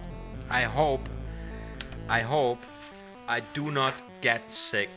I hope I do not get sick, man.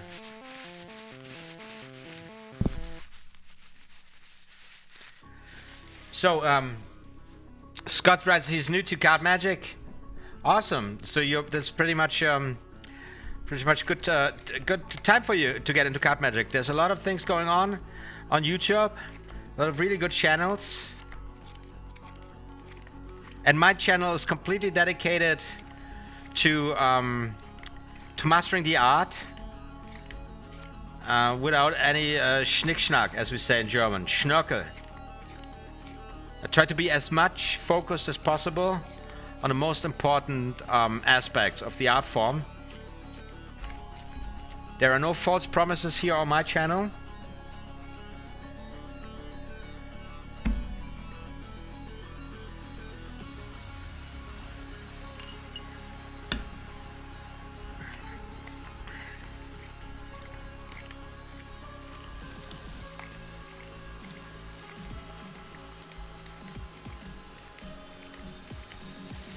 And for example, there are these high-end techniques. So, for example, when I give the card a little shuffle here, and this is another force I want to show you. I also got for this one a tutorial up and running on my channel, and not just one of these tutorials where I said, oh man, Oh man, do I do this or don't I do this? I decided to do it. It's right here on my channel. I show you this here. There it is. It is the overhand shuffle force card control in the tutorial series. The top 5 card forces in card magic. And this is how it looks like.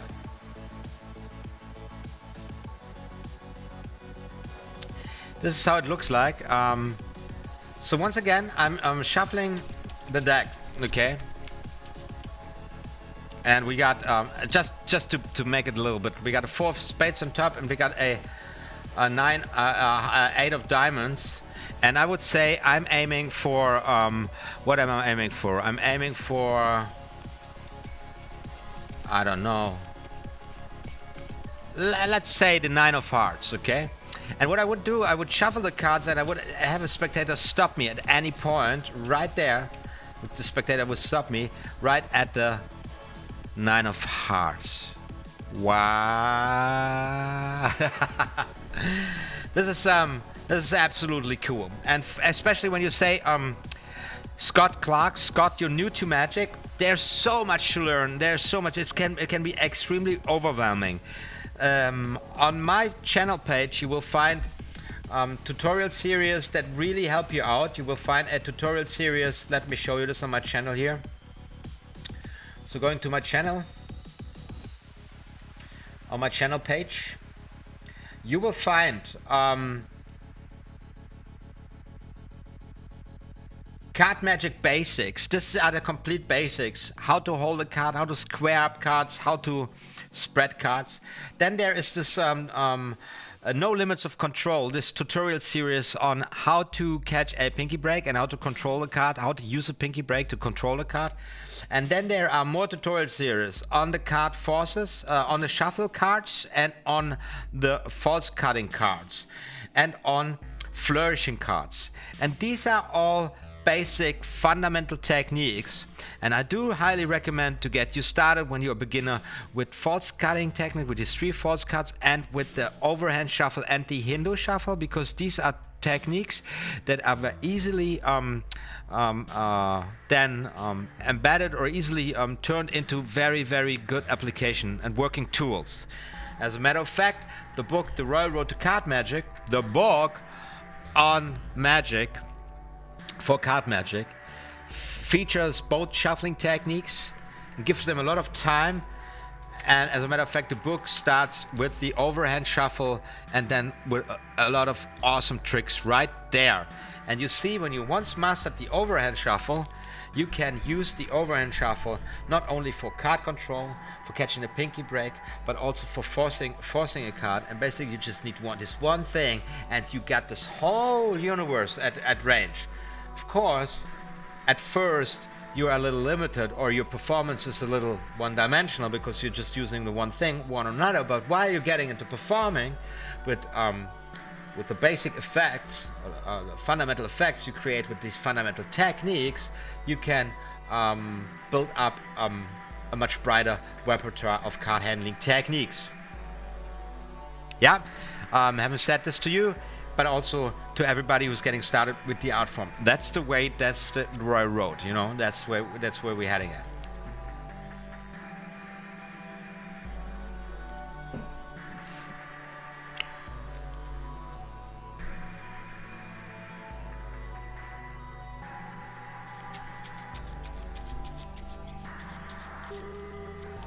And then there's this other technique I'm practicing right now. So, and the cool thing is with this one, I could basically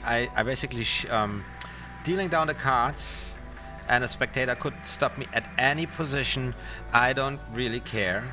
Like, I'm dealing down the cards, and then the spectator stops me at any position. Just gotta practice dealing cards. And the spectator says stop, and I would say this is a feels like a 5 of clubs. 5 of spades? No, 5 of clubs. Yeah, 5 of clubs.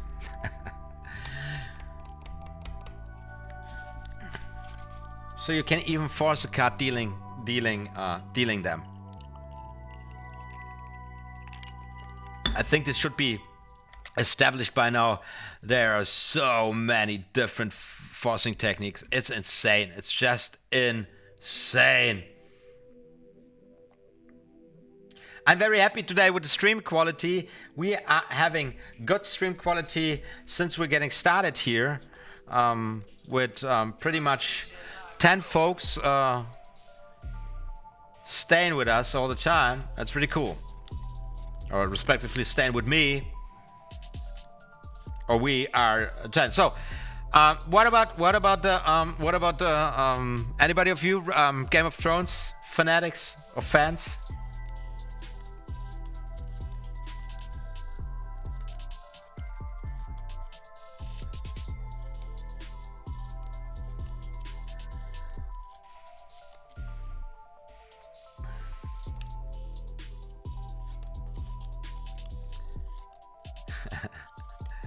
It's so amazing knowing you're there, but practicing. And then there's this guy asking some question. Oh, Scott Clark says, I'm starting to add new layer to magic. I mainly do mentalism. Ah, so okay, you're already into magic. Let me see. Can I do this? Oh, what happened now?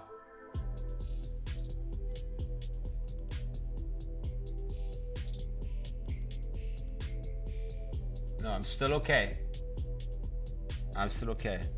What happened?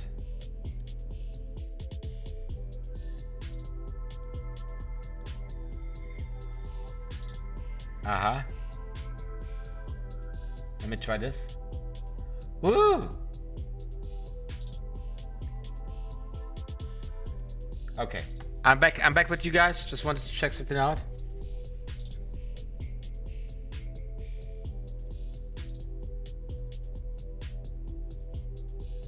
Cavalad, welcome back to the show. Dang, missed out on the stream. Well, we're still at it. This is still live.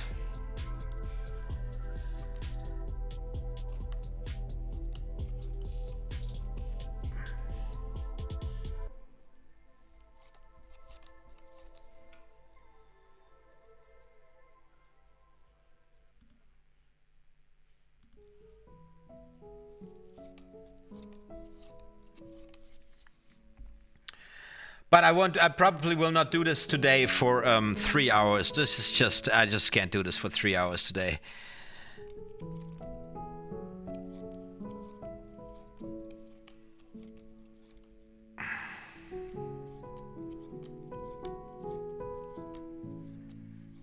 I'm excited. This is looking now. Starts not really to satisfy me.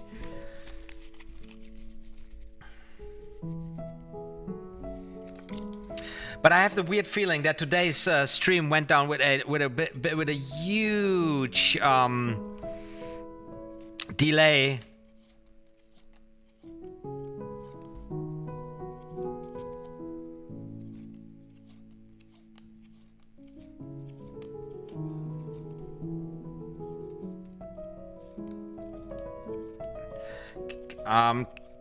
Doesn't matter which pack you start shuffling with when you do a push to force shuffle.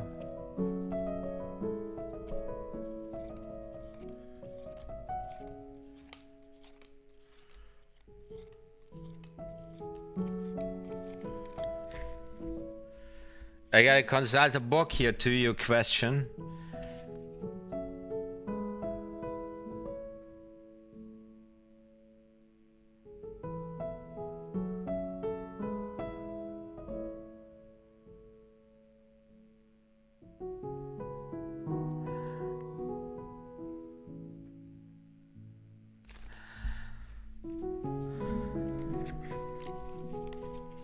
I just can't answer this one right now. I don't know if I really understand this the question. Let me check this out.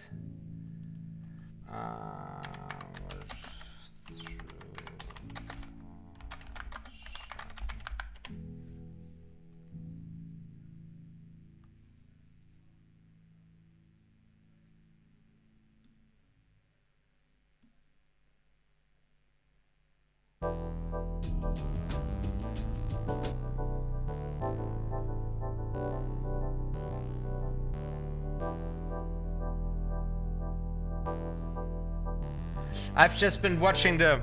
oh, we gotta just watch this together. This is so insane.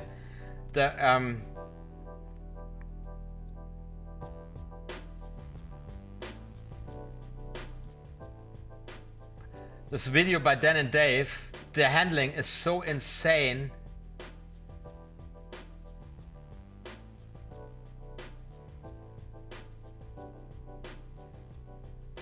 And this also looks like a very decent tutorial. What? But it's somebody uploaded. Probably this is from the trilogy.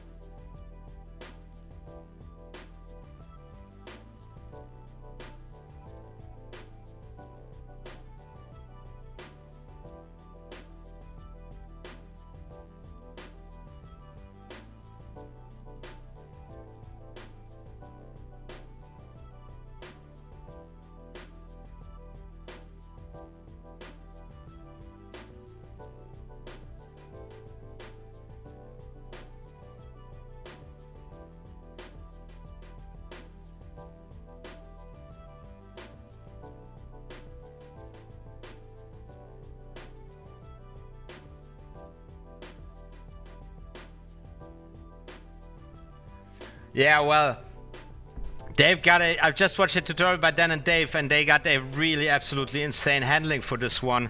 I mean, how did they do this? This is crazy. This is crazy.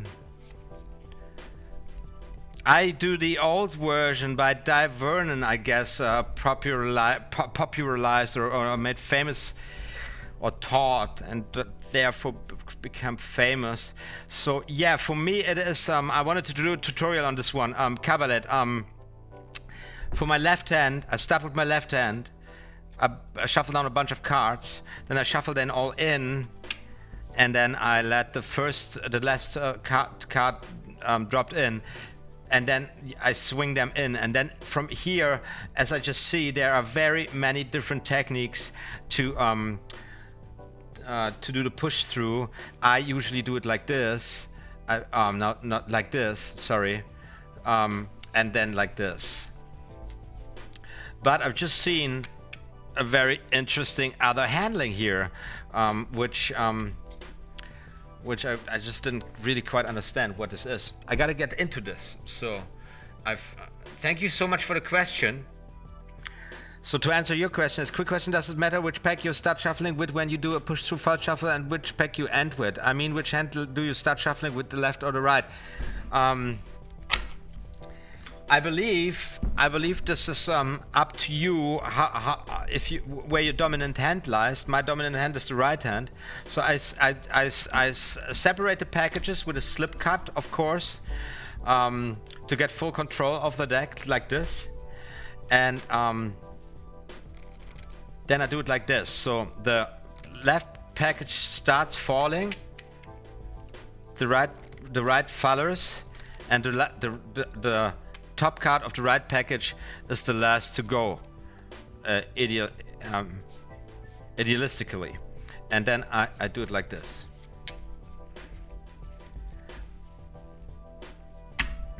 Although I must say, I guess this is something I definitely need to take a closer look at. There is a lot of room to improve here.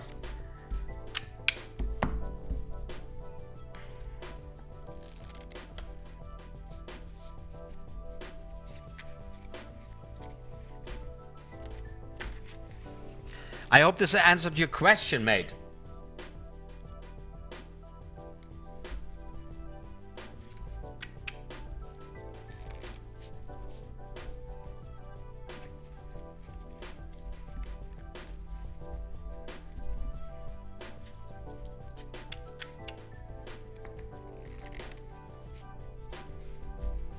I don't like this very closed version.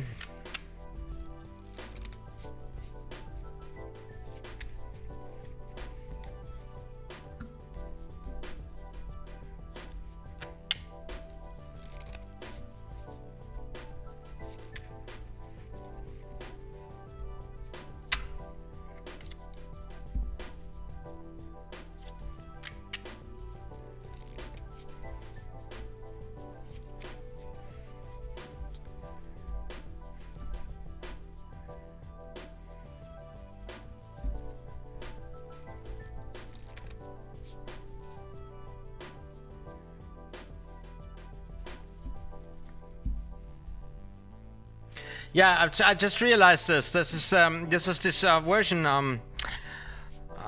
I've seen, which I can't tell you because I don't use this version. But I will get into this, and next time I know more about it. So they did it like this, and then they just bring the pack. So in the way from what I had just saw, they break what they do is they break what you do in this version, or you break the top. You do it the other way around. So you break the top portion to the right. Shuffle the cards. You shuffle the right portion into the left portion. You close them. Then you do this strange motion where I just see to get right here. And then you cut the cards out. Just like that's how they did it. That's what I just saw. It's pretty good. So like this, cutting it in, bringing it in, like this. And instead of pushing together, yeah, like this, and then bring it out. Nice. So, break the packages in half. Top package goes to the right, but with my dominant hand. Shuffle the right package into the left package.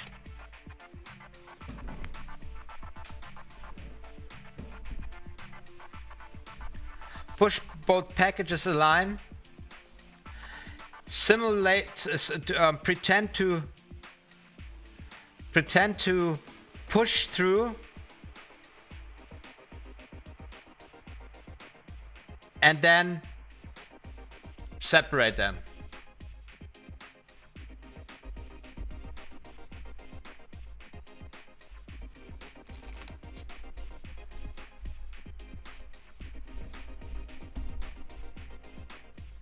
I don't know if I like this. So here, push through and cut.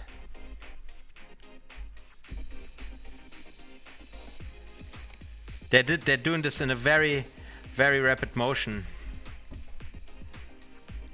Yeah, the push through, I didn't get the technique right, is how does it do this, like this? So of course there needs to be an in jog. It's a very small in jog where you pull the cards out then again. And I'm just not really knowing where they create this moment to push like this. And then pull out.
So die one. This is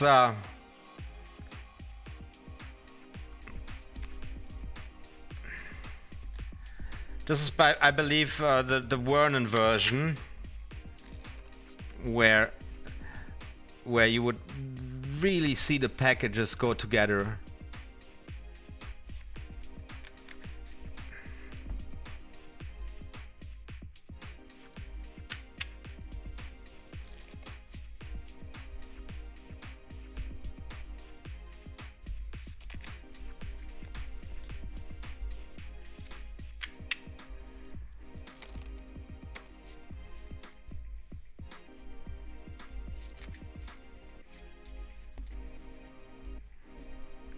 Yeah. I guess you're right with what you're saying.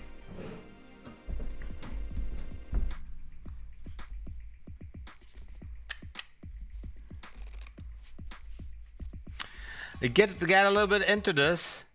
I mean, from what I like from this moment, I like so much. Well, let me see this to get this, to nail this. So I'm doing it like this. I like to do it like this, but that of course takes away this visual moment of the cards really falling together. And with this situation, this is where you bring all them cards together, which is really nice, and then you separate them like this. Bang. That is really fantastic. I guess I prefer this version. However, of course, you need to do is slip cut for this. So bang, bring them together and then separate them. Bang, bang. Yeah, whatever works for you. The other version would break this in half, cut it in. It's also really nice. You in this moment, and then you, how would you go? You go like this, pushing it all in. You can clearly see them cuts all go in, and then you cut them. It's also really nice. This is of course something then which needs to be done in a really fast pace.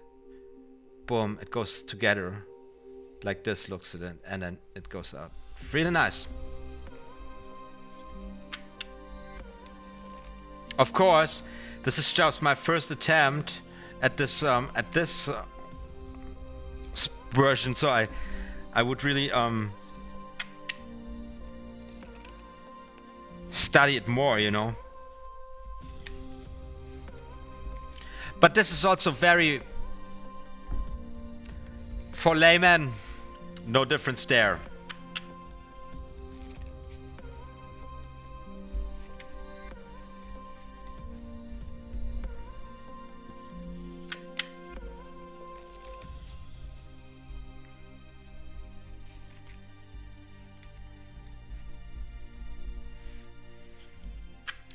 Thank you so much for the feedback. Anyways, it's really cool.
Woohoo!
Oh, I hate this flash.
Now the time delay is not so bad anymore.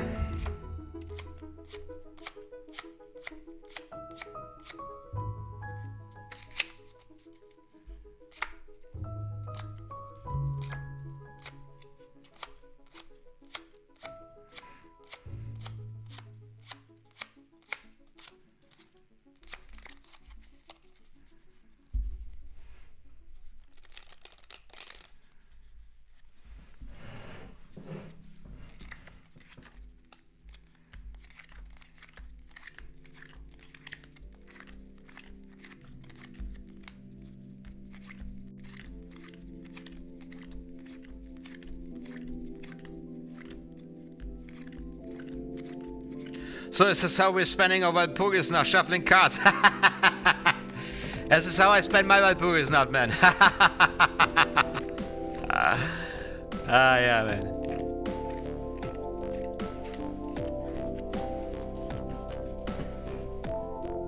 As a matter of fact, I called the flu or something. I'm not feeling 100% sharp, so I'm calling it a night very soon and trying to get some rest and sleep. For me tonight is not party. For me tonight is not dancing with the witches around the fire. I'm gonna do this.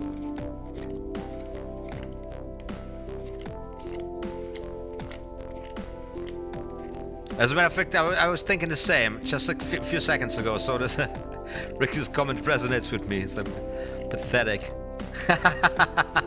When I was young, I was out dancing, experiencing something.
Is this you, Ivan?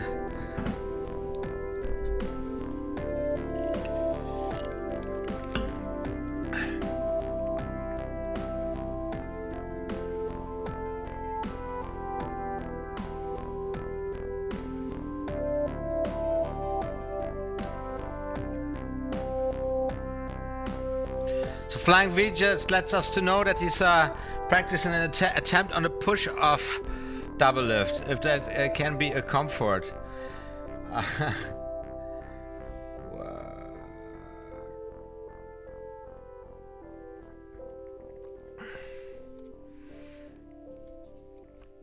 You mean this one here? I don't understand. This is a situation I need to get under control very soon, otherwise I'm getting super frustrated.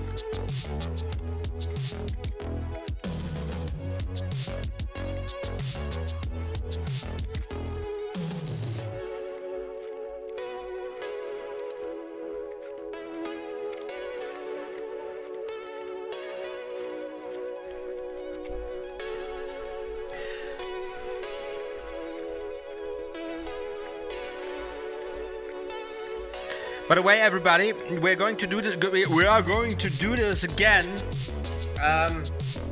Where's my calendar?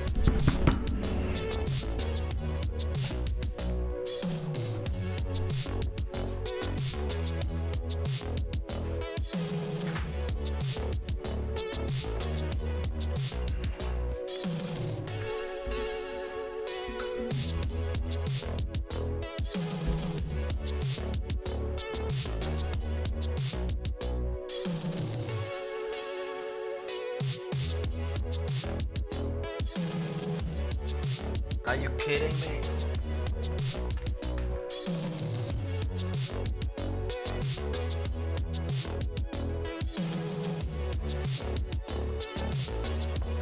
Okay, I found it.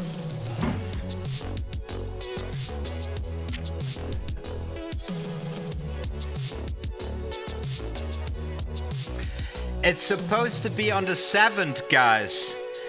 But I can't do it on the 7th. I can do it on the 6th on a Monday. What about a Monday? Monday or Wednesday? What do you prefer, Monday or Wednesday? Monday, Wednesday. Next week.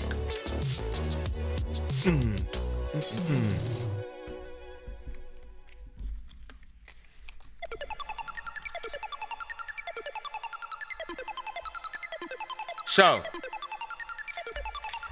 streaming for 2 hours and 12 minutes. 7 folks viewing right now. Very awesome that you are deciding to spend your time here practicing with me together. I really appreciate it.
At the end of the night, this is the most silenced live stream ever.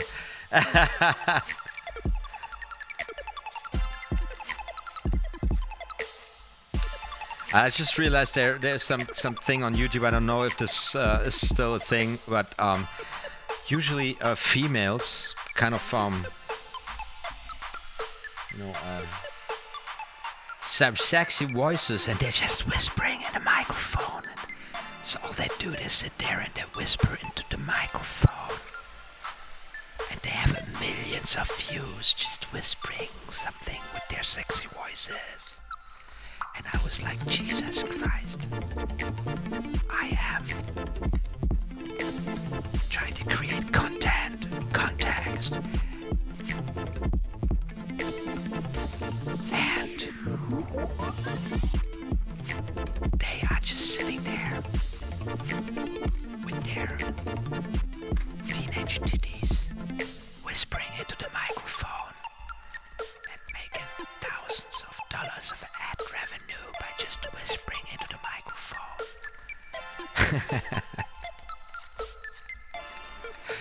I'm doing something wrong, man. I'm doing something wrong.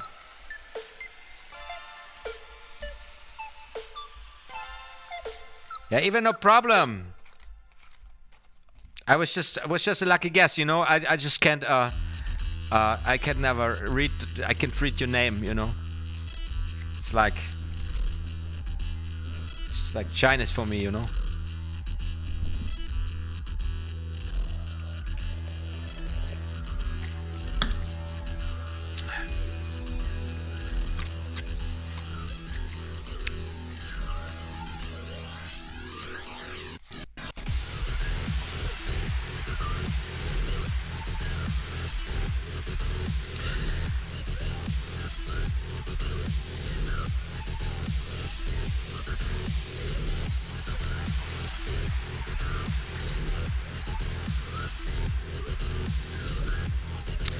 Maybe I do a whole live stream whispering. Yeah. What do you say? What do you think about that?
That's nice, Scott Clark.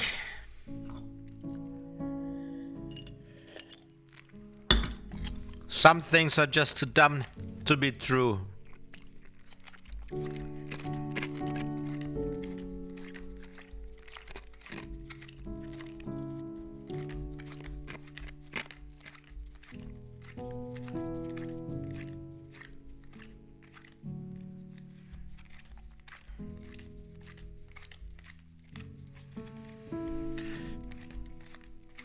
So again, this thing what I just talked about. Now pushing the speed limit, and you can see it's all a chaotic motion and movement. It's just like kind of, you know, getting, do you see the fingers? They are flipping, they're out of control. It's just pushing my limit here, making this complete mess, trying to just tease these muscles of the fingers to just, you know, get wild as push the bottom cut out there, you know.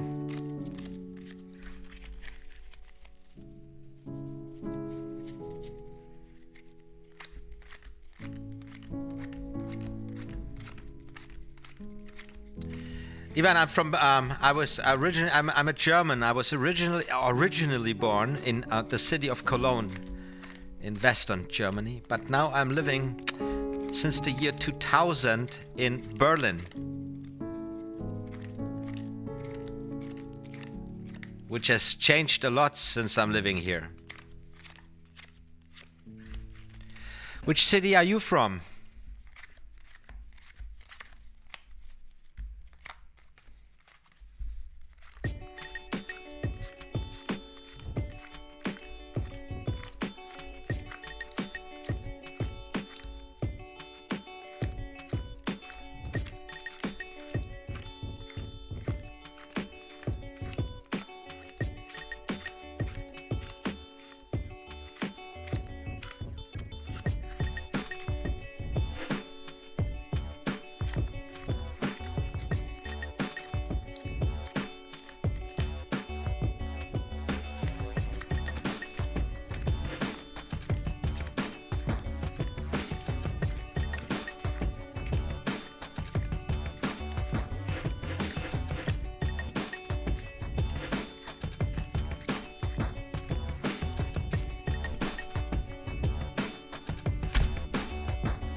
Just checking out your city on Wikipedia.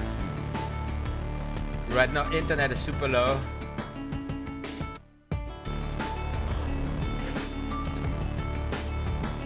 Not getting through.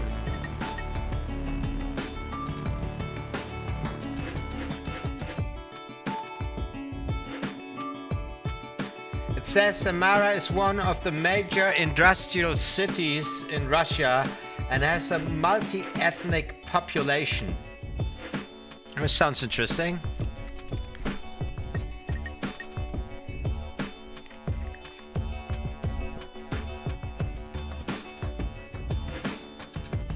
seen some pictures here.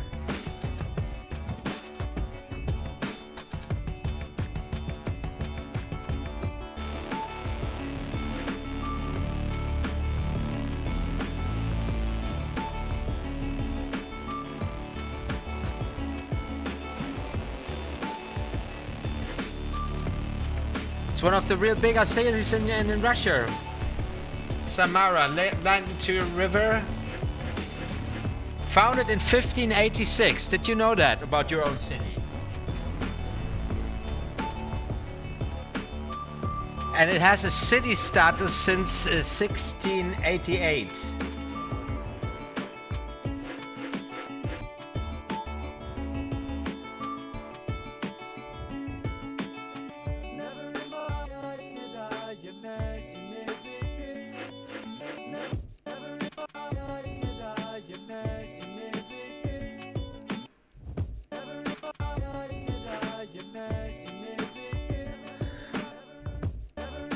Scott Clark kommt von Düsseldorf.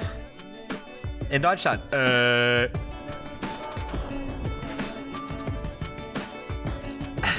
Was mir dazu einfällt. Für Düsseldorf als alter Kölner.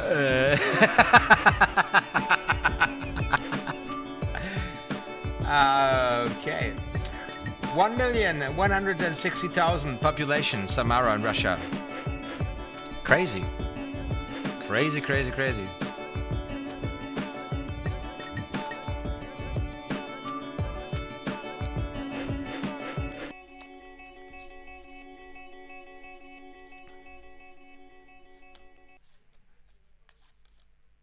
Imagine a planet of little TJ lasers, all highly skilled in weapons and biotic tactics, with me as absolute ruler. If you don't want to be a part I know, yeah, you go to Düsseldorf and Dulsberg in Germany.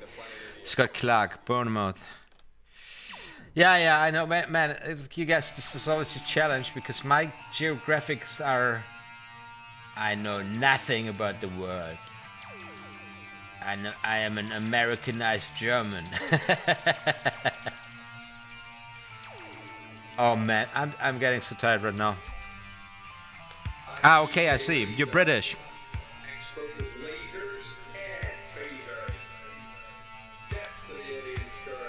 Are you guys staying in the EU now or aren't you? Do you know? I'm so sorry, I'm so sorry. Where are we?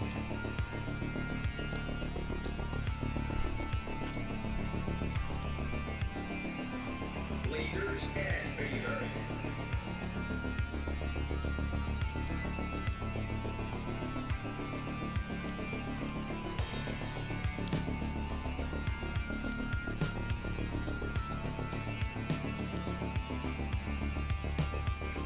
Lasers and phasers.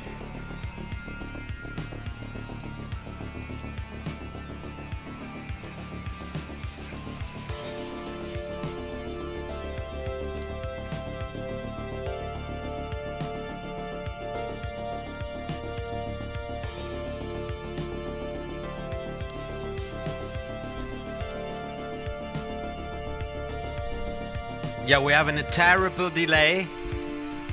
Guys, you're reacting to me. Because I'm practicing. I'm already with my mind completely somewhere else. But what can you do? It's just how it is, huh?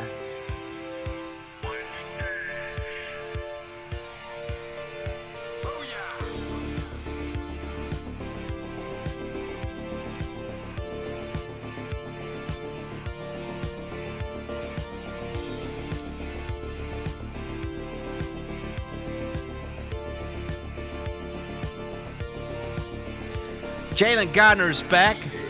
Just got through drawing something in art class. Okay. Yeah, we're almost done here, but I'm glad you're back. I was doing this here for 2.5 hours or something. Talked about card forcing techniques today, and at a point after said everything I know about it, I went back to practicing my thing, you know, practicing the things I'm practicing all the time here.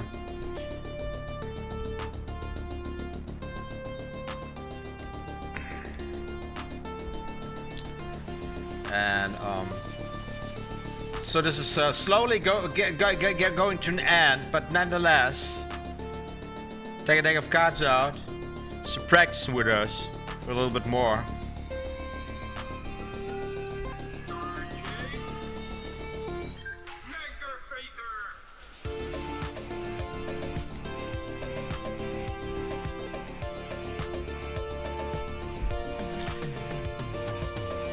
Because actually I don't have anything better to do, you know.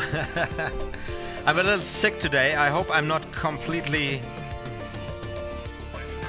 losing it overnight. But for sure I won't go out today having a beer or something.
Yoo-hoo! Well, guys, I guess I'm calling it a night. I think I'm calling it a night. I'm super exhausted now, and I just can feel this. I need to put myself into bed. It's a better option. Dunya Azizi. Hi, welcome to the show. You're tuning in right when I'm saying my goodbye. I'm broadcasting from Berlin, and it's 10:30 in the night. And we've been doing this now for 2.5 hours. We've been talking about card forcing techniques here today. It was pretty interesting. We looked into some books, talked about different techniques and the most important aspects of this of the whole thing of forcing a card to a spectator. Yes. And I just and then we just practiced a little bit, and now I'm super tired, and I just want to go to my bed and sleep. Although I kind of feel a little guilty because I didn't practice as much as I wanted to practice. Actually, I want to practice a lot more than I did.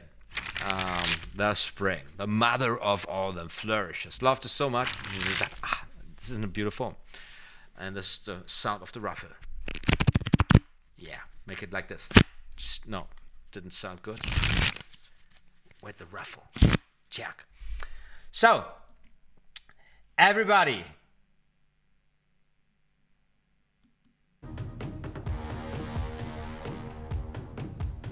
We get out of here with this crazy music from the royalty-free planet. Thank you so much, everybody, for tuning in. It has been a privilege practicing cards with you guys together. I hope you learned something today. I've learned something today also because Cabalet asked about the pushover, and then I looked into this video of Dan and Dave, which blew my mind. How elegant you can handle cards. Sometimes I'm just makes me feel very sad because people are so good with cards. And then we had a nice discussion. I hope Daryl Leroux is not out for good, because I didn't mean to. He seemed to have taken it very hard, which I didn't mean to. Scott Clark and Flying V and whoever is still watching, thanks for staying until the very end. We're doing this next week, I don't know, on Monday or on Wednesday. I prefer Wednesday, so probably I'm going to do this on a Wednesday, and then the week after that back on Tuesday. Make sure to hit subscribe and notification bell to get notified when I'm going live again. I don't know when I will be able to shoot my next tutorials. Right now my schedule is super tight and the workload is insane, but nonetheless I will be live pretty much every week, hopefully meeting you guys back again. Scott Clark, Flying V, Duanya Assis, Ivan and Cabalet, and maybe Knights of Anarchy. If you still have the time, keep on practicing, you know, practice your thing. There is no choice, my friends. If you want to get good at what you want to get good at, you need to practice. You need a certain amount of practice time, and you need to practice well, you know? And then it's up to you. Good luck for all the things where you do have a choice. Make the right one. My name is OTHMARIUS, and this is just what I do. You be sure more magical stuff is going to be uploaded very, very soon. OTHMARIUS Magic. Like and subscribe.